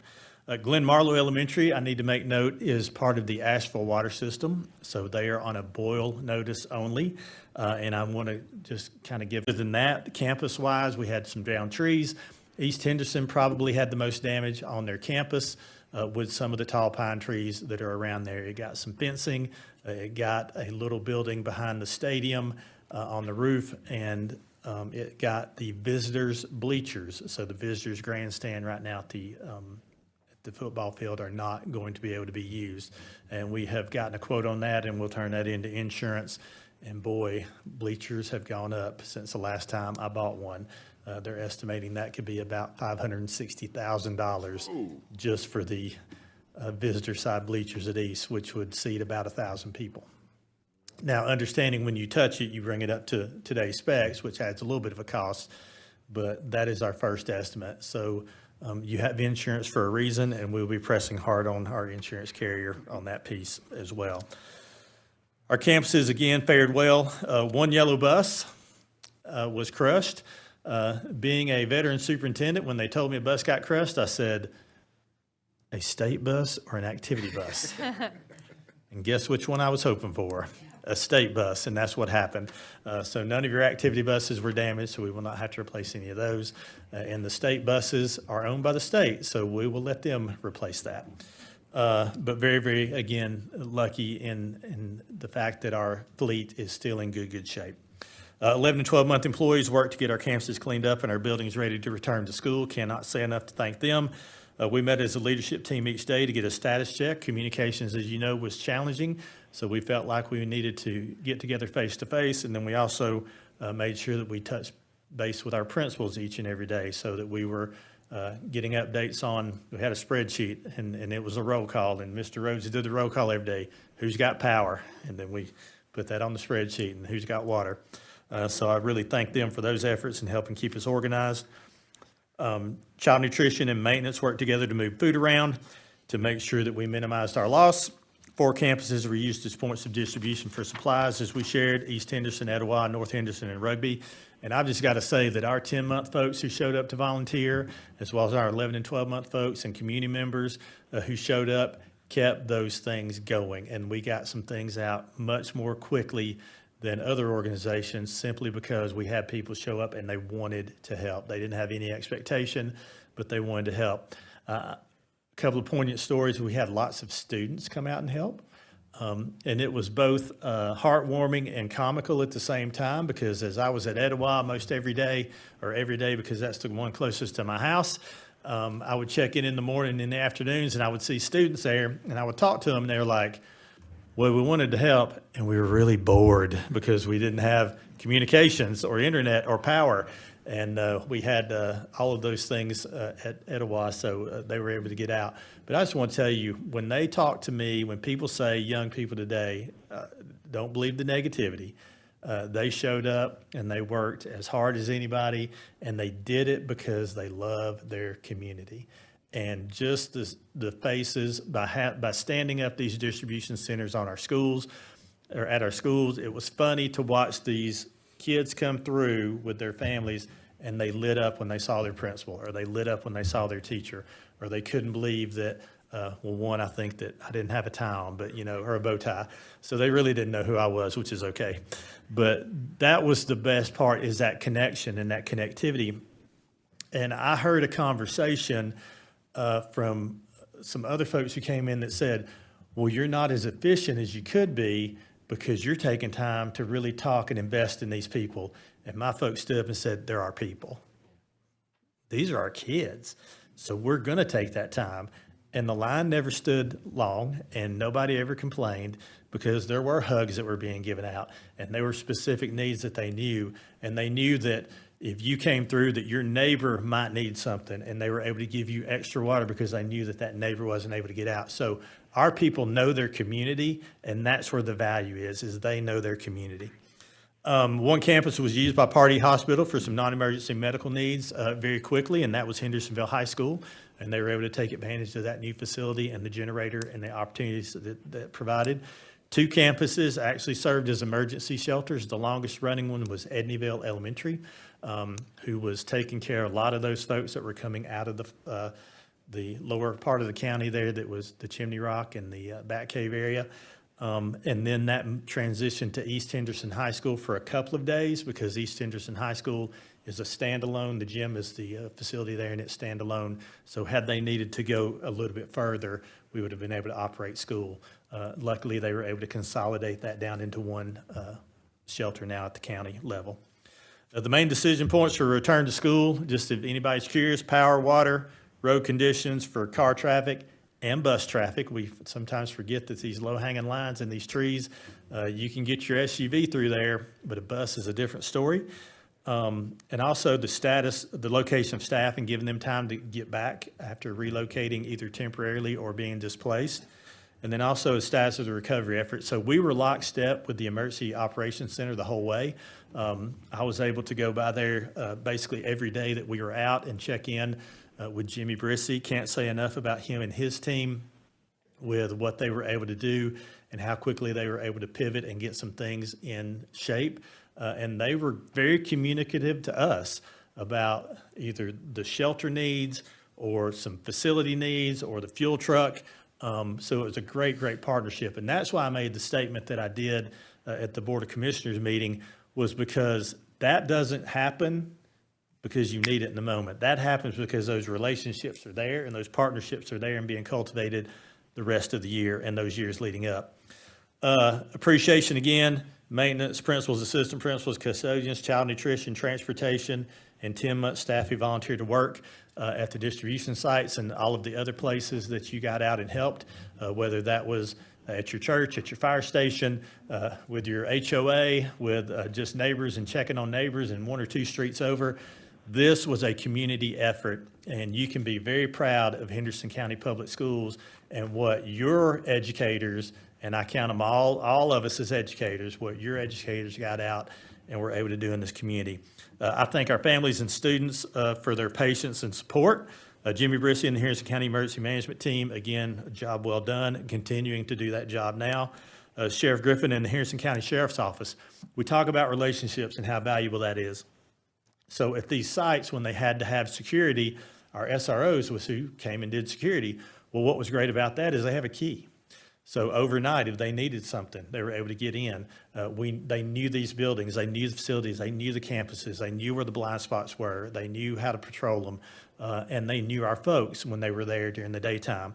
We had some great outside agencies who came in, specifically Dare County sent some great deputies who worked, and they were super impressed with the relationships that we had and how we were very easy in dealing with both our emergency management partners and our law enforcement partners.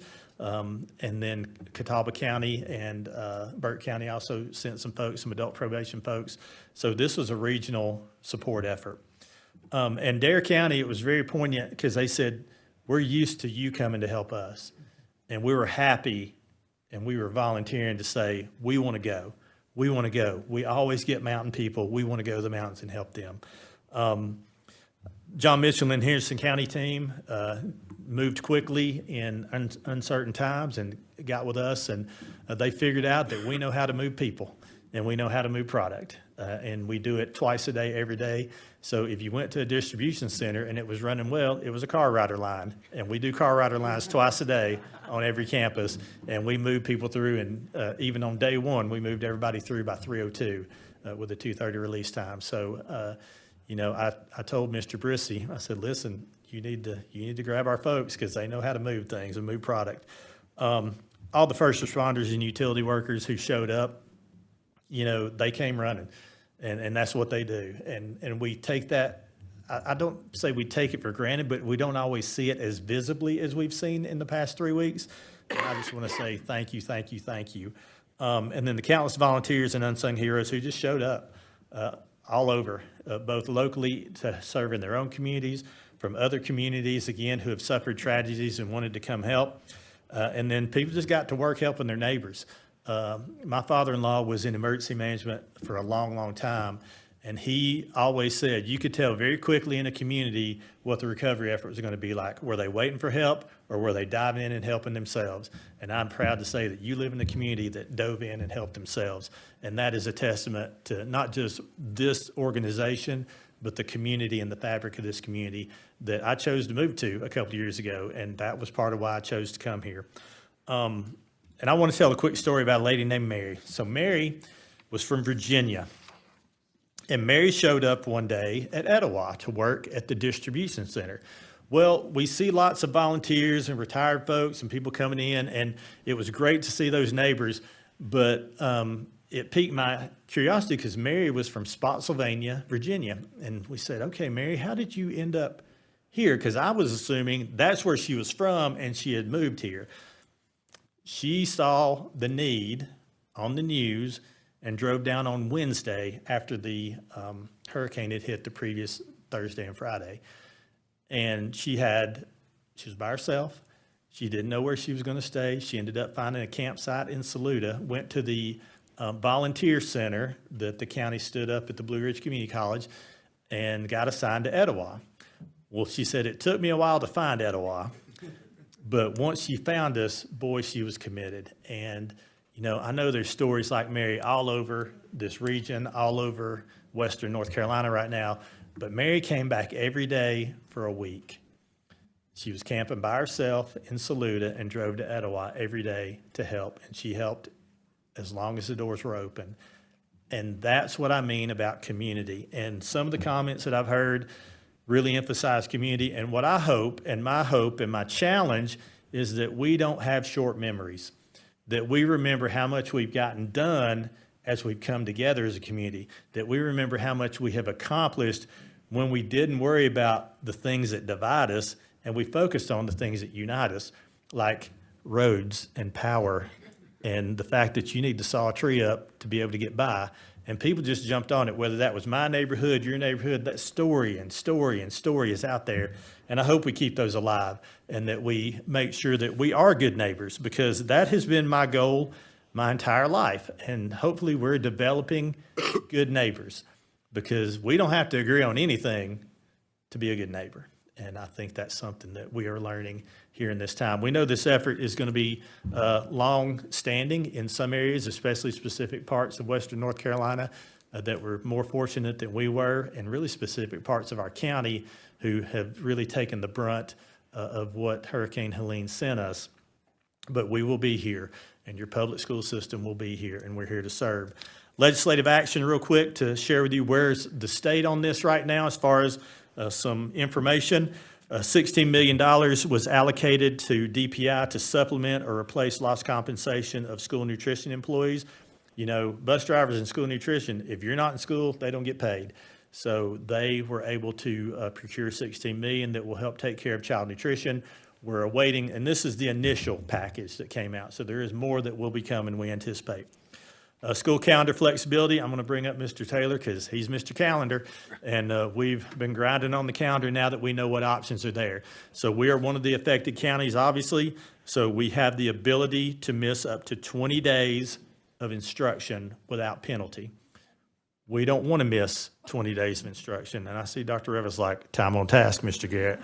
I'm on task. So We will let this one slide. Bell to bell. No, you're not. That's right. So we have a proposal that we put together working with specifically our principals, and most specifically our high school principals, because when we think about the accountability system, they're the ones most impacted at our traditional high school, at our block high schools, not at our year-long high school at Hendersonville High School. So we lean very heavily on them and those folks who teach those end-of-course tests with this recommendation that we have for you. School employee, or we have the ability to do 30 remote instruction days. We have no desire to do that. We like face-to-face. I love face-to-face. It is much more impactful and effective, and you can't get high fives and hugs virtually, and you know, it's just not the same.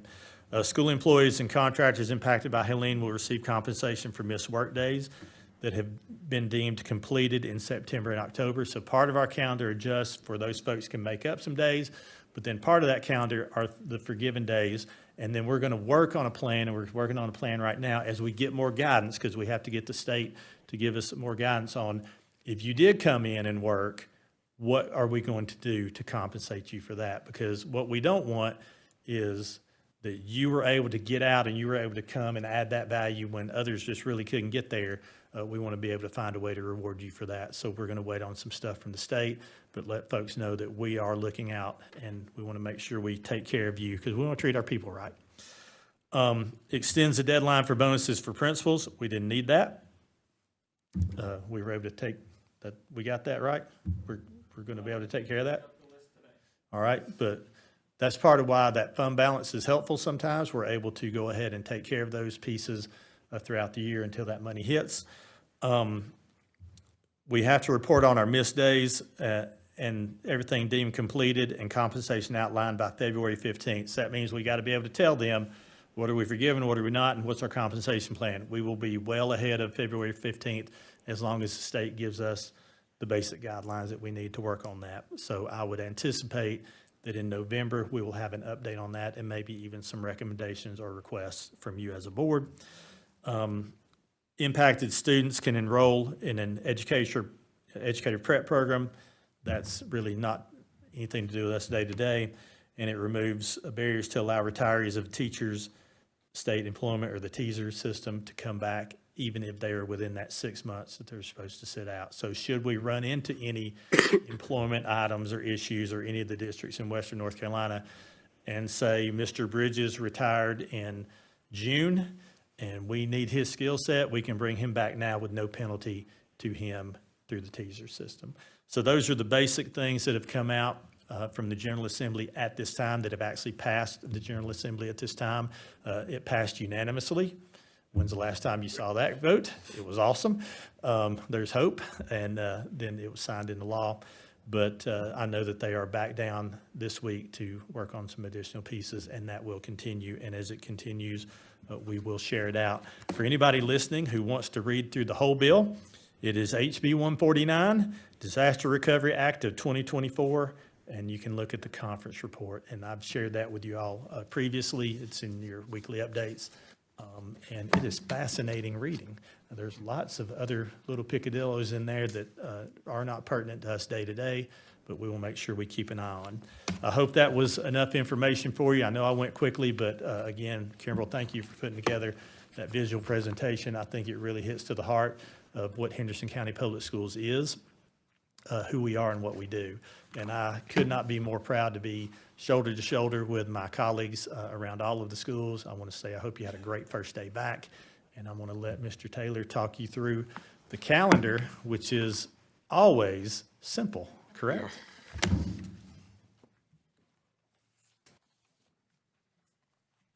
Good afternoon, board members.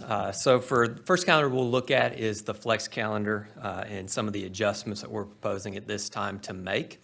As Mr. Garrett said, the General Assembly does give us flexibility to forgive days for students as part of our calendar. So as we look at the flex calendar, really Helene impacted the first part of October and then the second week there in October. So what we're proposing is that 7 of those days would be part of that forgiven from the General Assembly. So that would start with October 2nd and go through the 10th. And then the work days then got shifted there as well on October 11th and 14th to get our staff back into the building to prepare for students' arrival. And so that's the change that we see there in October as a result of the hurricane on the flex calendar. From there really, at this point, wouldn't be any other changes because what we all know is living in Western North Carolina, winter can bring all sorts of wonderful surprises. Here, the last couple of years, we've been very blessed. I think we've missed one day over the last 2 years in terms of the winter weather. This could be the winter where we make up for lost time.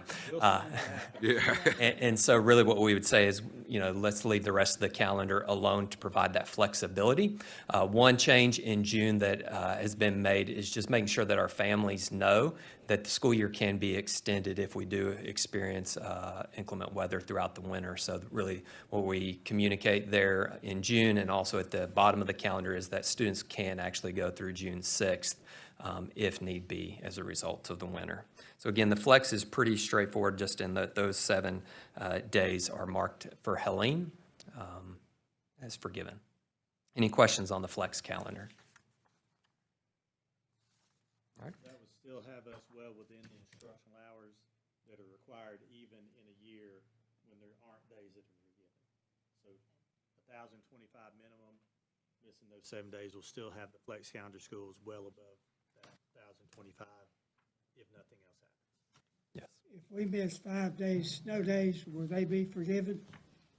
I would not think so, and I think that's probably the intent, to make sure that you've declared by February 15th what's going to be or what's not. Now, I think that would give you the flexibility if you missed in December or January to do a couple of days. But right now, the legislation is very specific to days missed in September and October, Mr. Bridges. So I think that's just one of those we're just not sure. Yes. All right. So then as we transition to the traditional calendar, it was impacted a little bit more because, again, with the flex calendar, part of that fell in with the intersession. So students and staff were off for the first part of Helene.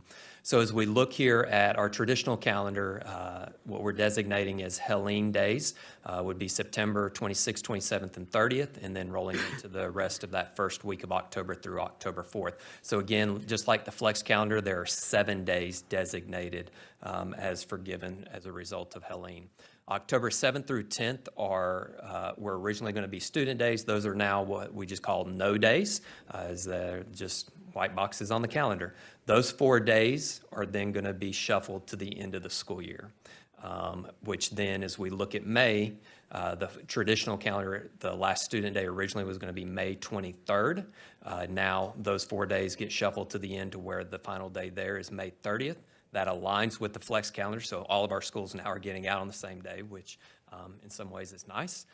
It also makes sure that when we look at the amount of days that students are in attendance, when you take the Helene days out, both calendars have students attending the same number of days.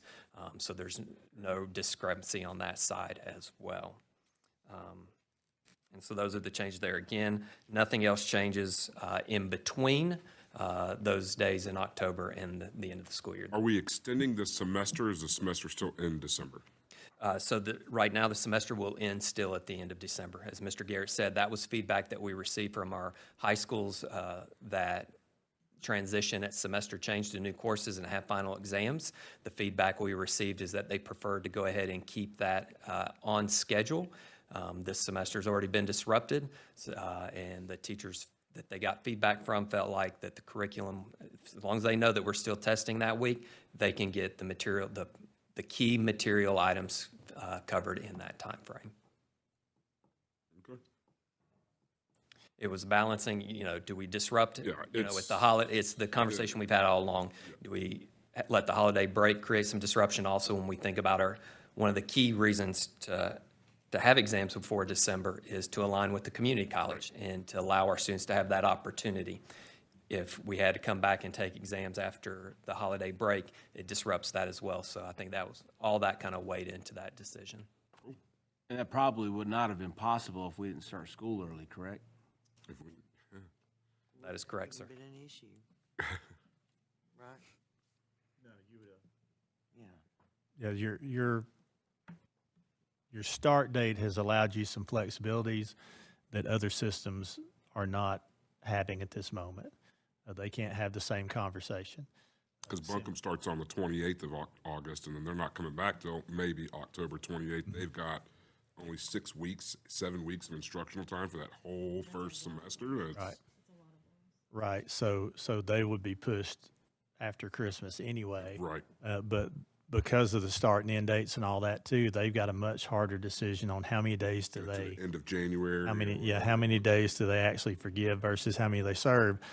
Part of our conversation about this calendar as well gives you some leeway that first week of June if you have a rough winter, that you could continue to go and get out at the very latest on the 6th, and your graduation would be on the 6th. So if you approve these 2 calendars, that will allow us then to set that as the end date and have some wiggle room if we do face a winter that gives us some challenges. Like I said, we're living on borrowed time a little bit when it comes to snow. I think I get accused of not bringing snow. I promise you in Avery County, I have plenty for my lifetime, but I do not hold any ill will here, so I'm not trying to get rid of snow at all. 2 years in a row so far. But so far, I have been the anti-snow superintendent, and I know that. This could be a different year, and we know. So that this calendar, as you see in June, that first week of June, with those asterisks, those could be added to make sure that we get enough of that instructional time that we want. And this calendar, just like the previous, gives you enough hours to meet the 10-25 period. What parents need to know right now is that the end date is not the 23rd as of now, it's the 30th. Yes. And then potentially, if we have more weather after this, they could go to the 6th. And we know that we've got some time still to work on this by the state, but we want to get something to our parents as quickly as we can, because we know they're thinking about the class of 2025. And I know that people start to think about vacations and booking condos and all of those things that come with living life. So that is why we worked hard to get this before you today. Again, if you're not comfortable, we understand that, but we would ask that you consider approving these two calendars. So you, oh, I'm sorry.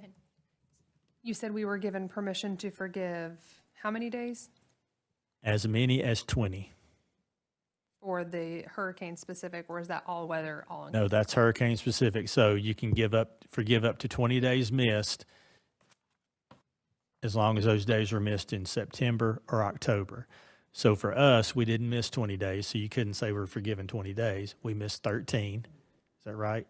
13 instructional days. So you could forgive up to 13. We're asking for 7. Why would we not consider forgiving all 13? Thinking about those instructional hours over the course of the year, because again, our first priority is that teaching and learning piece. So if you forgave all 13, then your instructional hours over the course of a year would be well under the 1025 that is minimum. So you'd be in the 900 range.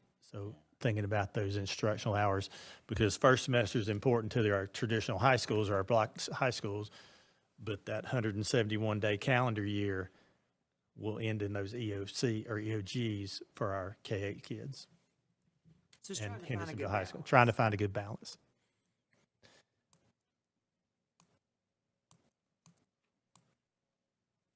Any other questions, comments? I make a motion to approve both updated calendars as presented. Any further discussion? I have another question. Go ahead. For the 13 days missed, what does that do for our teachers and assistants and stuff for pay, since they were not working? I know you mentioned we were getting something for nutrition and bus drivers. What does that do for them getting paid or not paid, or how does that work? So teacher pay is based on a 215-day calendar. So regardless of what we do for students, we've got to make sure that we have 215 days in the calendar for our 10-month employees. So you would be forgiving student days, but those employee days are a separate matter.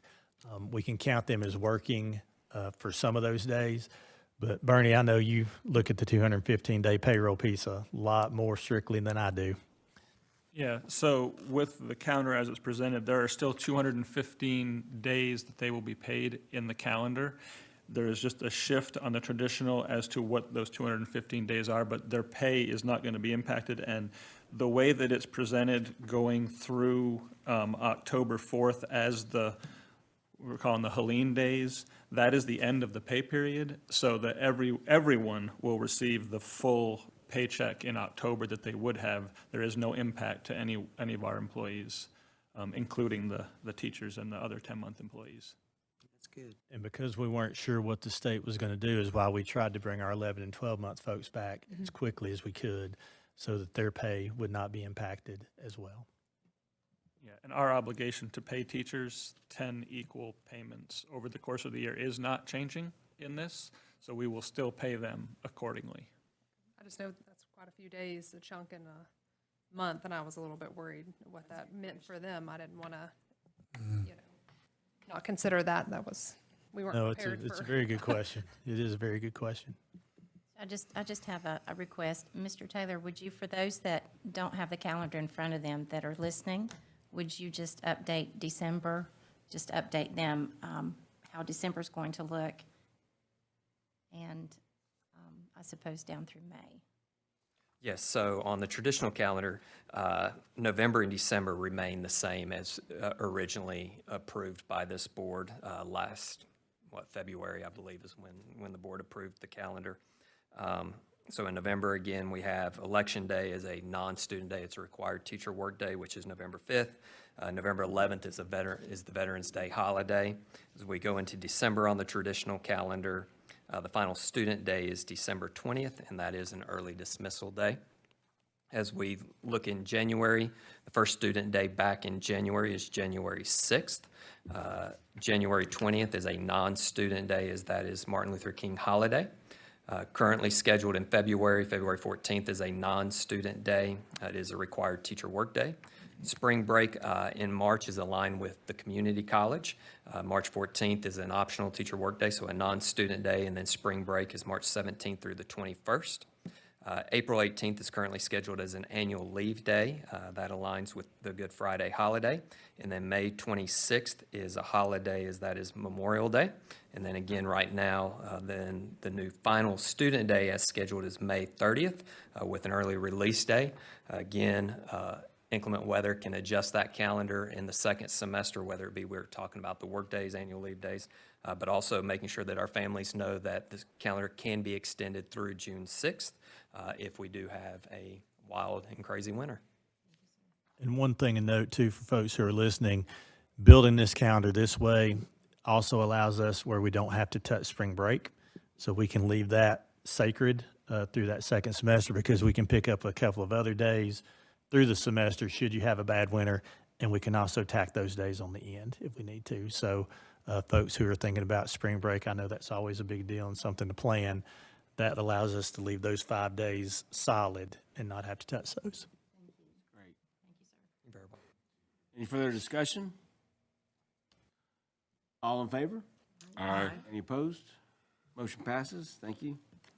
And I appreciate Mr. Taylor and the leadership team and our principals working on this. If you would have been in the discussions late last week, there's a lot of math thrown around there and a lot of now where does that day and can you put it up and a lot of paper scratching going on. But calendars are challenging even under the best of circumstances. But when you have something like this, again, trying to find that balance of what do you forgive, what do you make sure that you add back in, because our responsibility is to these students and making sure that we give them a quality school year instructionally. And I think this calendar gives you an opportunity to do that. So thank you to the team. Thank you. Board member resignation. This is a strange meeting for me. I remember the first meeting in 2018, and I remember sitting over there, and I was just, I was terrified. I didn't want to say anything, and I finally did say something, and I was like, oh, God, I said something. So now I feel kind of comfortable saying stuff. I'm getting ready to move to another place where I might not be comfortable talking again, but whatever. But I did run for county commissioner because I was concerned how the county was handling growth. So I did. I had a March primary. I won that, and now I'm running unopposed. So I will be taking that seat in December, and an elected official can't serve concurrently on 2 elected boards, so I need to resign from the Board of Education. But the county commissioners and the school board do work closely together, so I will not be far away. I will still be involved in education. I was going to talk about the 60 to 70 school board meetings I've been to. And if you're doing the math, they're like 6 times. I went to every school board meeting for a year before I was elected because I said I wanted to be on school board. And my wife was like, you don't have time for that. And I said, well, I'm going to see if I have time for that. So I went to every school board meeting, every school visit for a year before I went on. I said, I have time. I didn't go to the closed meetings because I wasn't allowed.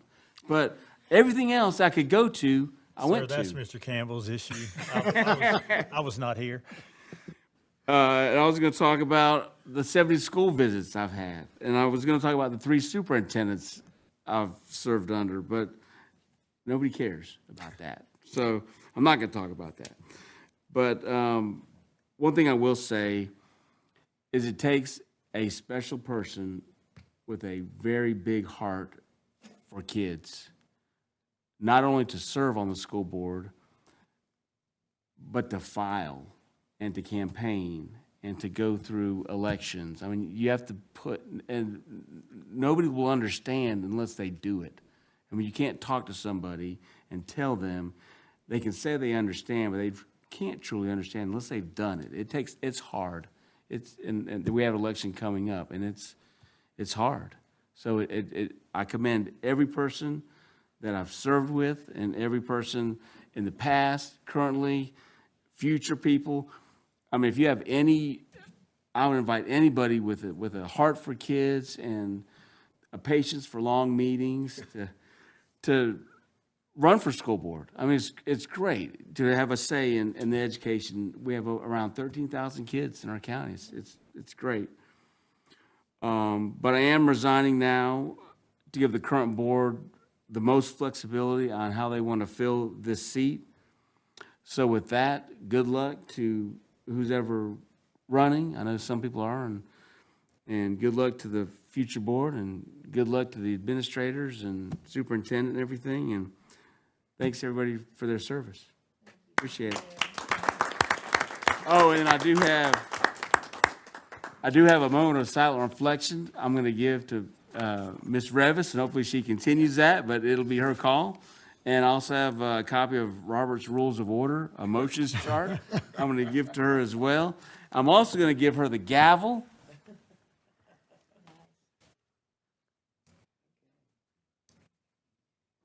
There you go. And I'm going to take my popcorn and my Coke, Mr. Chairman, and I'm going to enjoy the show. before you leave the seat, Yes, a sir. point of personal privilege. It's been a pleasure working with you very much. As board attorney, if you would lean into the mic and say, "I hereby resign," effective immediately. I hereby resign effective immediately. Thank you, sir. That good? All right. Yeah, that's right.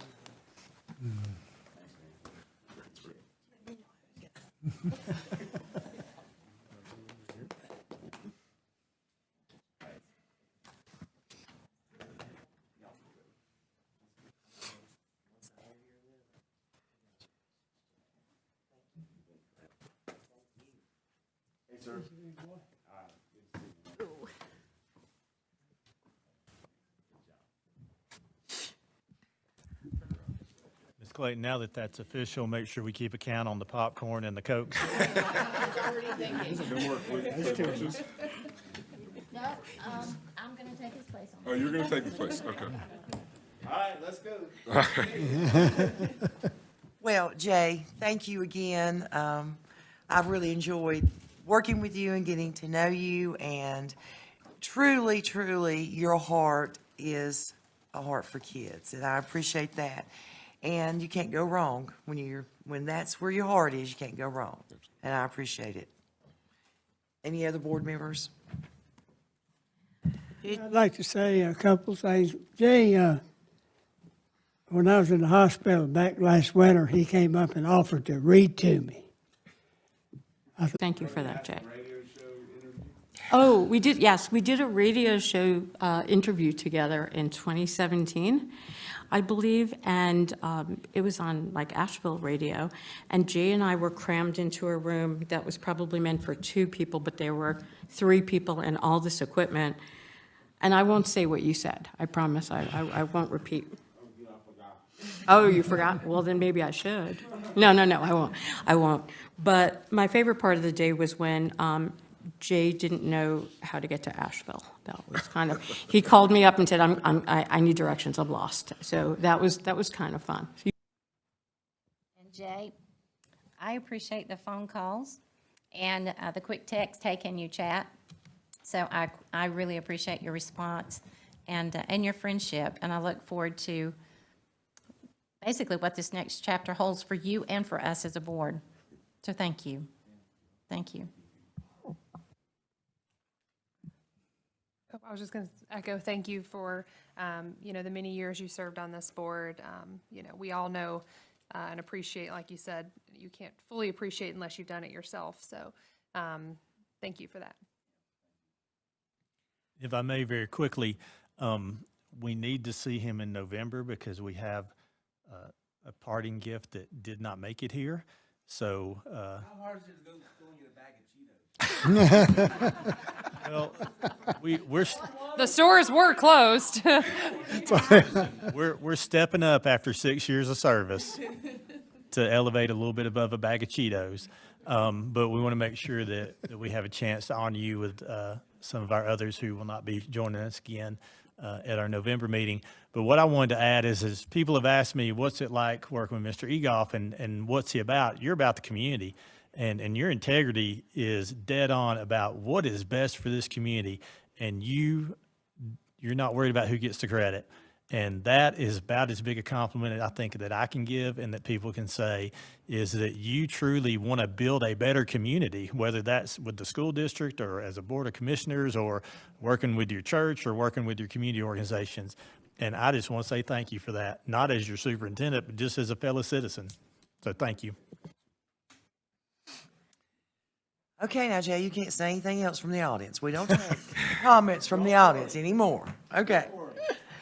Okay, at this time, I'm going to ask Attorney Chris Campbell to talk with us a little bit about our process for our options for process. Be happy to. Thank you, Madam Vice Chair. So board members, you now have a vacancy in a seat that was elected nonpartisan. And this seat has 2 more years left on it.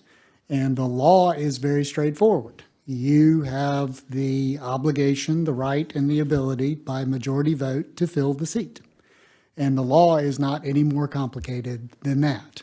The process that you choose to engage in is also yours. Your options are that this board could choose to request applications from the community, request letters of interest. You could wait a meeting or 2 and do a nomination process from the board. You can simply take a motion, and that motion can come at any time. That motion could come this evening to appoint a named individual to fill the remainder of that seat. So all of those options, Madam Vice Chair and board members, are up to you as to how you want to proceed from this point forward. Any questions for Chris while we're here together?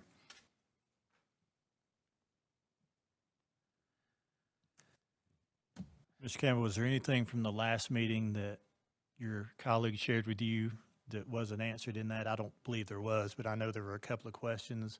I can put that back to the board. Is there any question that you feel like still needs to be answered? I'll be happy to do that. I think I was the one that had the most questions, and you had sent us all an email, basically stating what you just said and went through the process. So that email in itself answered. It was more of a process type, so I don't. Great. I think you answered it already. Thank you. Good. You're welcome. Any more discussion? Any questions? If not, I'm just going to jump out there and say one thing. I do want this board to consider being the board, sitting board, who either names a replacement or decides on Jay's 2-year term replacement. I would like for us to consider doing that. I would like to make a motion. Okay. I hereby move that the Henderson County Board of Education appoint Mr. Blair Craven to fill the seat vacated by J.E. Goff for the remainder of the term effective Wednesday, October 16th, 2024. I second. Okay, we have a motion and a second. Discussion? Sure, I have a couple things to discuss. My first point on that is more on the timing. I think that we really need to, think long and hard and have a discussion as a board as to what we want to do about this. And I think the timing of this feels a little rushed from my perspective. I think given that there's an election in literally a matter of a couple weeks, and we have 4 seats up, 2 of which are Mr. Bridges and Dr. Revis that have ran for re-election, so their names will be on the ballot. And while I am confident, and I fully believe in the fact that you both will get it, we don't know until we know, and that's just how that works. So I think not having all the information today makes it feel honestly a little irresponsible for this board to make a decision tonight. I think that alone, if we were to appoint someone tonight and say Mr. Bridges or Dr. Revis were to not get elected, that would then take the opportunity away from appointing one of them into that 2-year vacancy, which I don't feel comfortable taking that opportunity away from one of them. I feel like also the name that you have suggested for Blair. My second point is that I don't even know if Mr. Craven wants to run, or wants to fill this vacancy. He has never shared with me personally. We've never had a conversation or email or anything with him showing interest to me. I know that he chose not to run for re-election, and I know that I read 2 different articles in our local papers where he gave interviews stating that he was not running and why. So to me, I don't even know if he would be interested in such a thing, and so I don't really feel like that's a responsible thing to make. I assume he put a lot of thought into that decision when he made it, and so I think that would probably take more than a couple minutes for him to decide such a decision. But I also just want to bring to the table too, even if we were to choose, say, Mr. Craven, or it would still leave a vacancy on our seat, on our board. I think it just feels really rushed. If we were going to fulfill a vacancy, say from someone sitting there, we would then be a board of 7. If Mr. Craven, whose name is brought up, takes over Jay's seat, he would vacate his. So we wouldn't gain anything. We would still be a board of 6 for another 2 months. So I think rushing this decision when it wouldn't change anything in a matter of 2 months, it just feels irresponsible to me. I don't understand how we need to make this decision tonight. Like I said, we would still be just a board of 6 with a vacant seat in a matter of a couple weeks. So I think that we should take a little bit more time than 5 minutes of a vacant seat and really talk about it, see interest wherever it goes. And if, in fact, Mr. Craven is interested, then he could, send a letter of intent or whatever, just like anyone else could. And we could then decide at that point. I just want to make sure that we also don't take away the opportunity of our community, of our people, to share. As if we also make this decision at this moment, it does rob the voters. We all got here by being elected. I know this is a little bit unique process, but if we gave it time, it would then in fact give the voice back to our community to also share their feelings, because I don't want to take that opportunity away from them. And so I think it would be more than reasonable to wait a minute and kind of get all of this information that we would need. I'll address both. I've got 2 things to address. Number one, thank you so much for your confidence in me to make the motion, and thank you so much for seconding that motion. It's been 8 years that I've been on this board, and it's had some great highs and some great lows. And to answer your question specifically, I absolutely would accept this nomination if given the opportunity. There's lots of reasonings to why I didn't run for re-election. A big part of it is that I'm an unaffiliated voter, and going out and getting 3,500 or 3,700 signatures felt like a lot at that time, and just wasn't something that I wanted to do to get those signatures and those addresses and everything that's along those lines. So if I were to get 4 votes today, I would happily and hopefully fill the big shoes that Jay has left us. My seat would then be vacated, you're right, through the next meeting. We'd have 1 meeting that I'd be vacating my particular seat. And that is, a consideration. But if 4 votes come across, I would happily accept that nomination. Yeah, part of my thinking is, obviously, we've known that Jay's Jay's going to be on the commission since the primary, actually. And looking around, we have incredible people on this board, but we do know that 4 people are running for reelection. And with that, we could have 4 new faces, here in 8 weeks. And I certainly feel like Mr. Craven has the historical knowledge that I know I have learned so much from him in the last 4 years.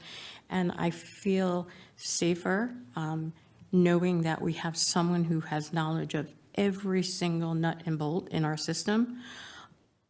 That's still going to be remaining because we are going to have, an upheaval, especially if 4 people are replaced. So, and yes, I have the utmost confidence that you would feel that.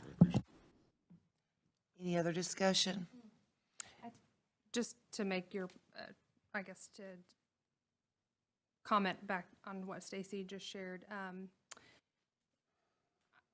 I guess my perspective on that is,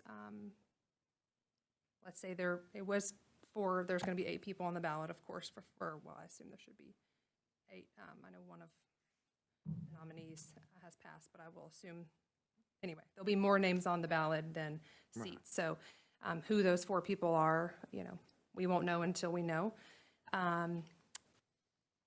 And while I do think it would be an excellent opportunity if all 4 of those were brand new to have a seasoned name considered to be appointed,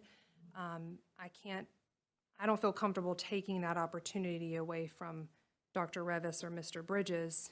If we appointed Mr. Craven tonight, that would then take the opportunity for us to also consider one of the 2 of them to appoint.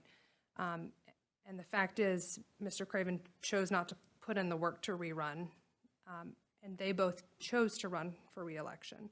And I think I would feel like it would be disrespectful to the 2 of them to give away that opportunity tonight if things didn't pan out with the election like I think they will. But like I said, until it's done, it's not done. And so I don't think it would be fair to the 2 of them that have chosen to run again for office and have already, from the beginning made it clear that they want to commit 4 years to this board.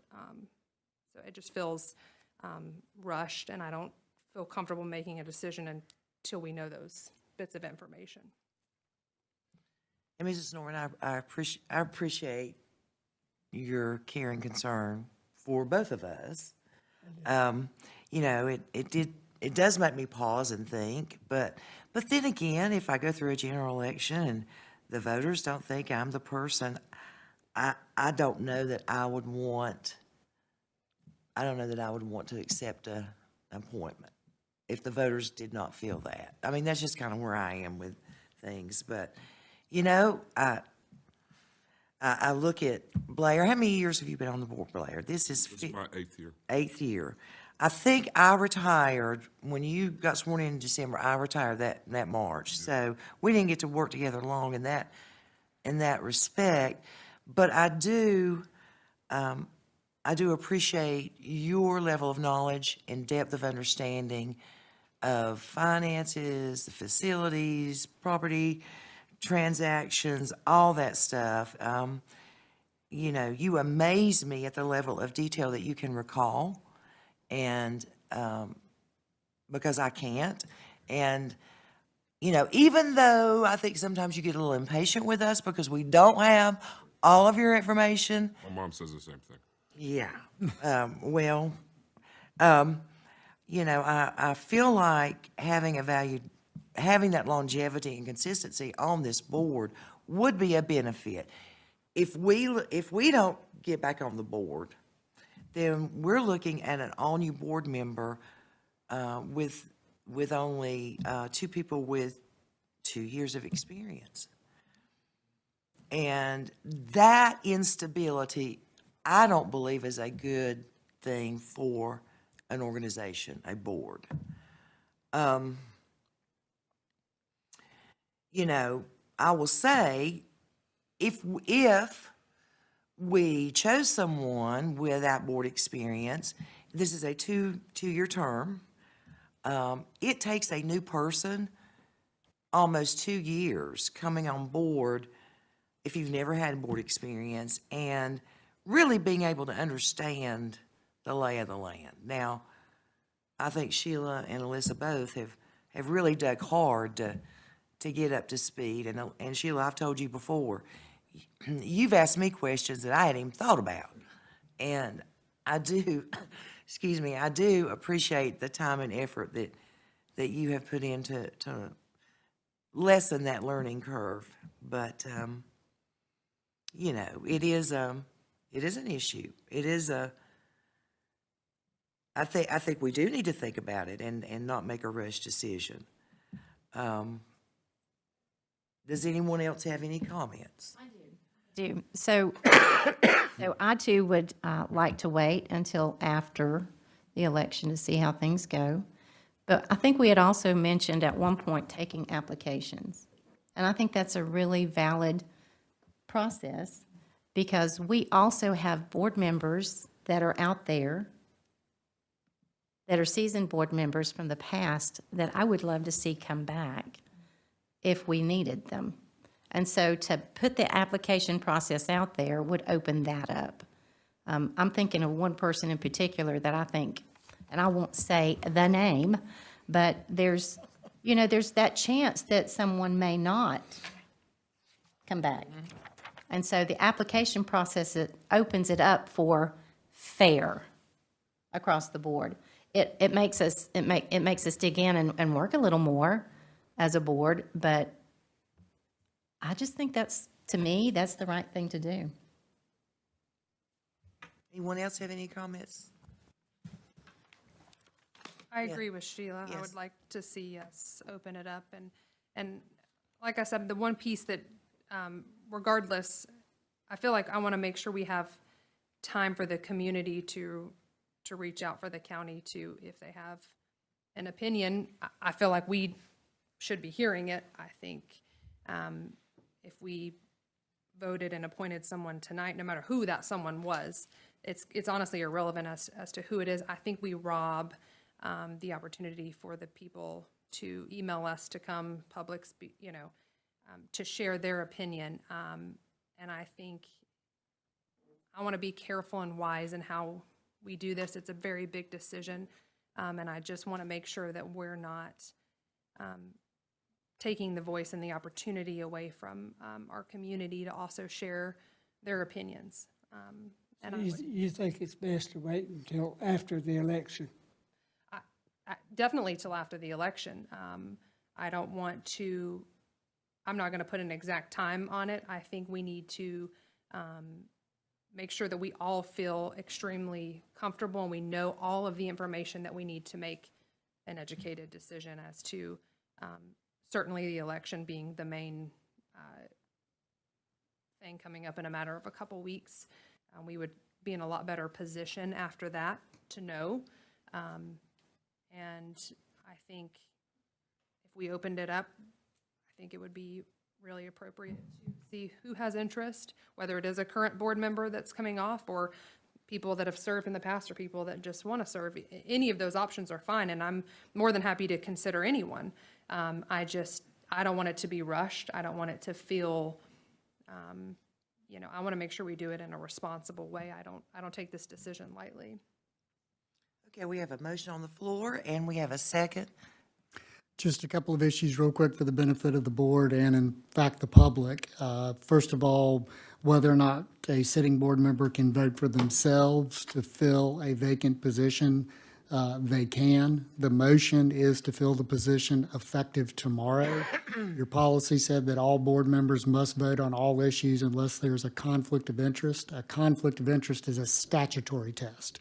It's not the fact that Mr. Craven would be voting for himself. He, in fact, has an obligation to vote on this particular motion, and it's one of the ways that he would signify that he is willing to fulfill that role. So it's not a conflict of interest. All board members have an obligation to vote. Since it would be effective tomorrow, if it passes, I would advise Mr. Craven to go ahead and resign his seat effective immediately at the end of this meeting on the record, because the policy says that you must take the oath to enter into your seat on the board. So he would in fact resign today and then would take the oath of office again tomorrow, which can be administered by a notary public, doesn't have to be administered by a judge, to start the new 2-year term. You've also correctly stated that his seat would then be open until filled by election. So the new member filling Mr. Craven's seat would take office in December, along with other board members elected in the December election. So procedurally, this is all valid. And again, Mr. Craven not only can vote, but has an obligation under board policy to vote. Thank you for that clarification. So I call the question and we'll take a vote. I think it's up to me as to whether we do roll call. Is that correct? You can ask for a show of hands, or you can do roll call and go down the line. Yeah, without objection, that is the prerogative of the sitting chair. Okay. Well, I think we need to do a roll call and just make sure that everybody feels good about their voice being heard. And so, Mrs. Norman, we'll start with you on this side. Sure. Tonight, for me, it's a no, because I would like to do a different route of seeing who to consider. I'm not saying that I wouldn't think differently in a matter of a couple weeks, but for me tonight, I think we shouldn't be making this decision at this moment, so I would prefer to wait. But since it has to be a yay or nay, it's a no for me today. Okay, nay. Mr. Bridges? Yes. Yes for me. Yes for me. And yes. A no for me. Okay. And so the yeas have it, the yeses have it. So at the end of this meeting, you will need to publicly, I guess, before we adjourn. Yes. Yes. Right before the adjourn, that would be my advice. Right. Yes. And then to take the oath with the board secretary, who I believe is a notary. Yes, that's a good smile. So we'll get you the oath. I just want to thank this board for their confidence. I truly appreciate it, and I look forward to 2 more years of getting down and getting work done. Following along with the agenda, we have superintendent's reports. Mr. Taylor. Capital updates. Can I have another popcorn? Of your Out of popcorn? order. Madam Vice Chair, you should have this member of the public removed from the meeting. He's just stealing more chips. Mr. Campbell, since Jay has resigned and we have Dr. Revis as our new chairperson, do we need to also vote for a vice chairperson? Because that's. or is that- So it's my advice, you have an organizational meeting in December after the election. The policy does provide that if the chair is unable to fill the duties of chair, the vice chair would fulfill those. My recommendation is just to allow Dr. Revis to fulfill those duties for one more meeting, because you're only one meeting away from an organizational meeting anyway. I don't see it as a material issue as your attorney. But good question, thank you. Mr. Taylor. So for tonight's capital update, again, start with our county projects. With Hurricane Helene, of course, the last couple of weeks have been thrown off in terms of the schedule that we were following up until the end of September. So in terms of our HCPS projects, again, the big ones that have been going on are the HVAC projects at North Henderson and West Henderson. East Henderson is very close to being completed, probably within the next 2 weeks, up and running. The North Henderson one is completed, which has been awesome there for the last month or so. And then at West Henderson, it is very close to being finished within, I think it's up and running, but there's still a few little pieces that need to be addressed before we say that project is complete. So it's running, but we're not going to call it complete until we sign off on it. And so that's why it still shows as in progress at West Henderson. The new one that is added, as we've discussed a few times tonight, is the flooring replacement at Atkinson. So that is now in progress. Really appreciate the efforts of Chad Dillon, our Director of Facilities, as well as everyone at Maintenance who has helped in that transition. Chad was actually walking through Atkinson on the Saturday after that storm, calls me up and says, got bad news. Water has made its way into the building and compromised all the flooring throughout the building. And then we went through it on Sunday, and I can tell you, when I walked through that door, I was like, we got a big problem here. So Chad was very quick to reach out to the restoration company to get them out there to evaluate it. Their quick answer was that there's no cleaning that. It needed to be replaced. So that's where we're at, and so we'll look forward to giving you some updates over the next month of how that progress is going. And then the final one, this board approved as part of our capital projects for this year, generator at Mills River Academy, so that generator is in the bidding process. What a time to have a generator on the bidding process, right? All right, next slide.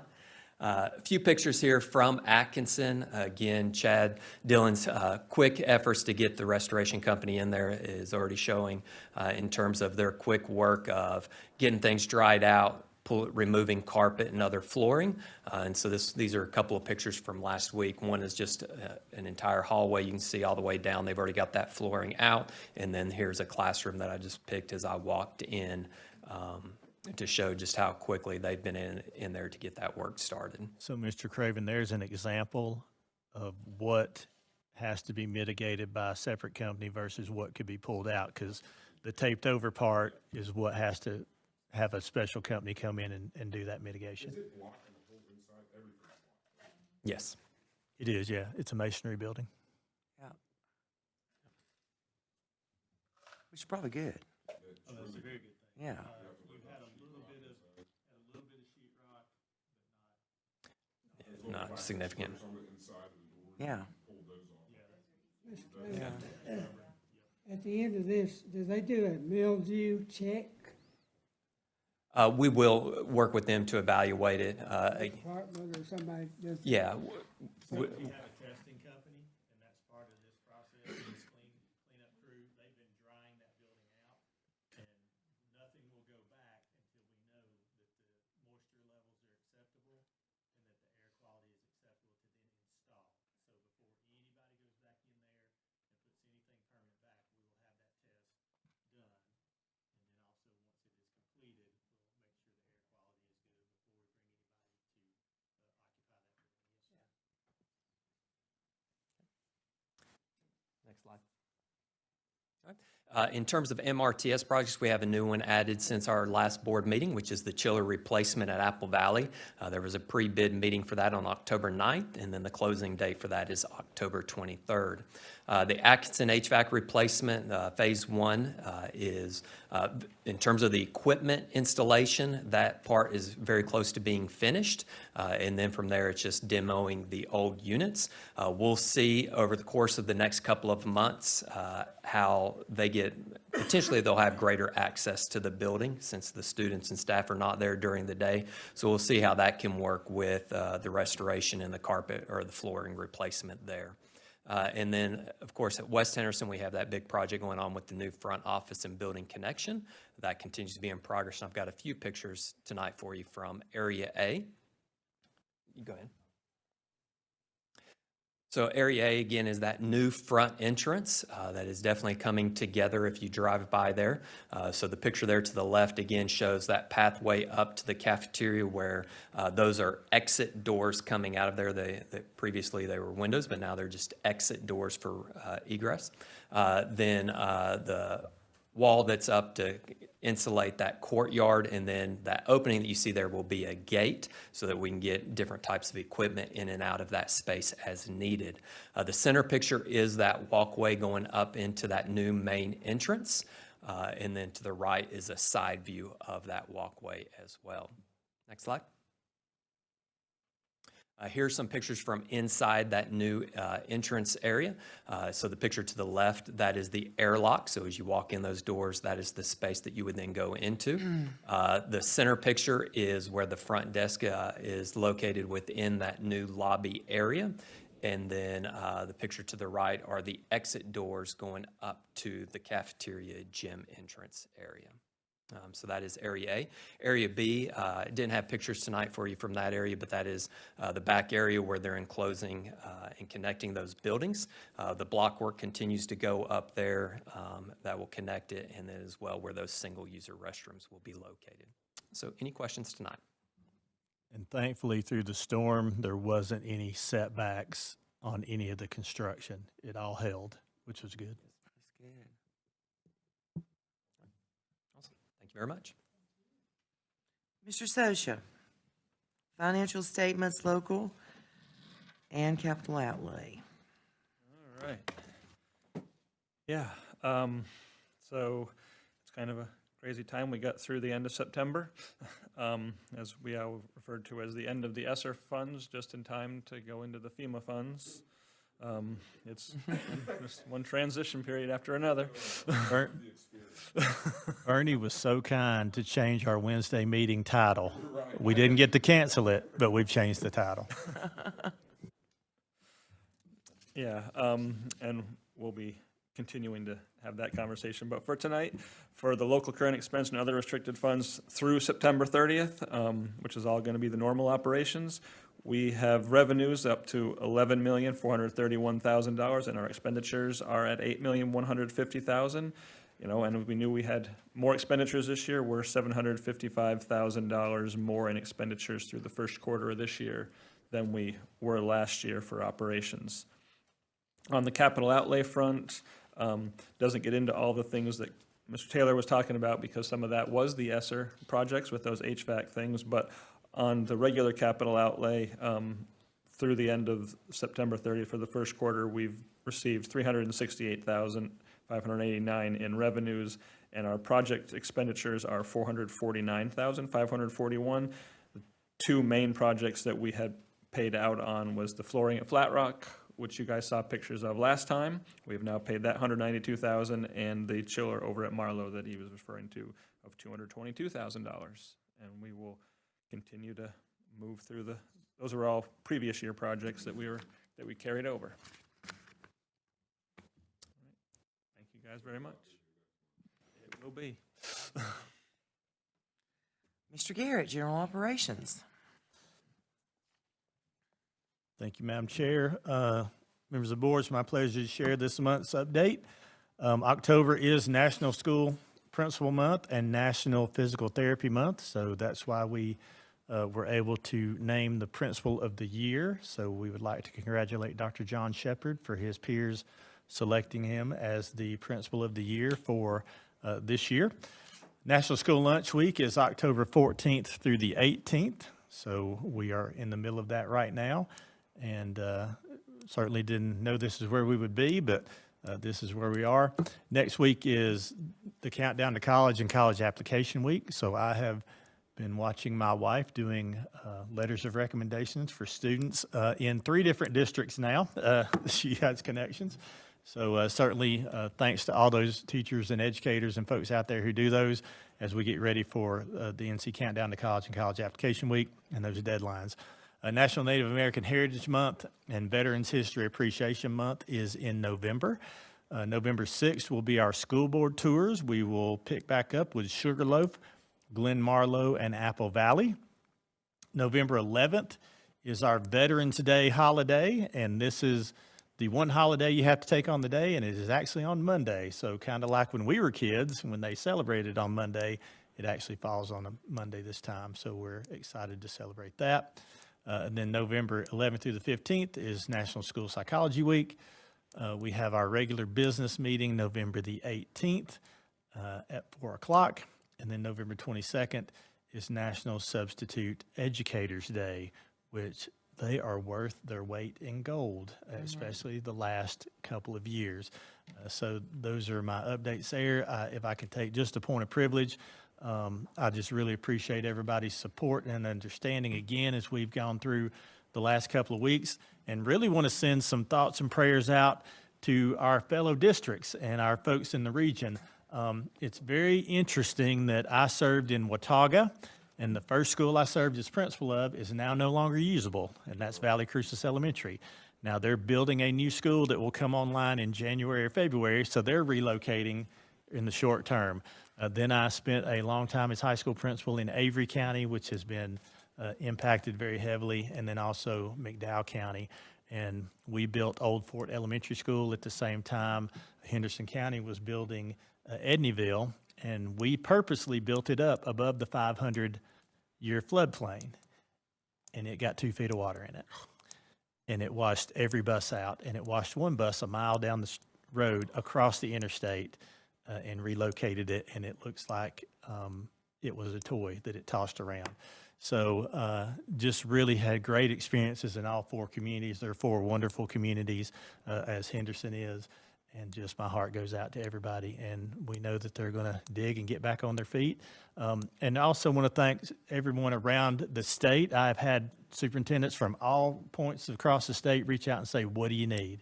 Do you need maintenance guys to come up?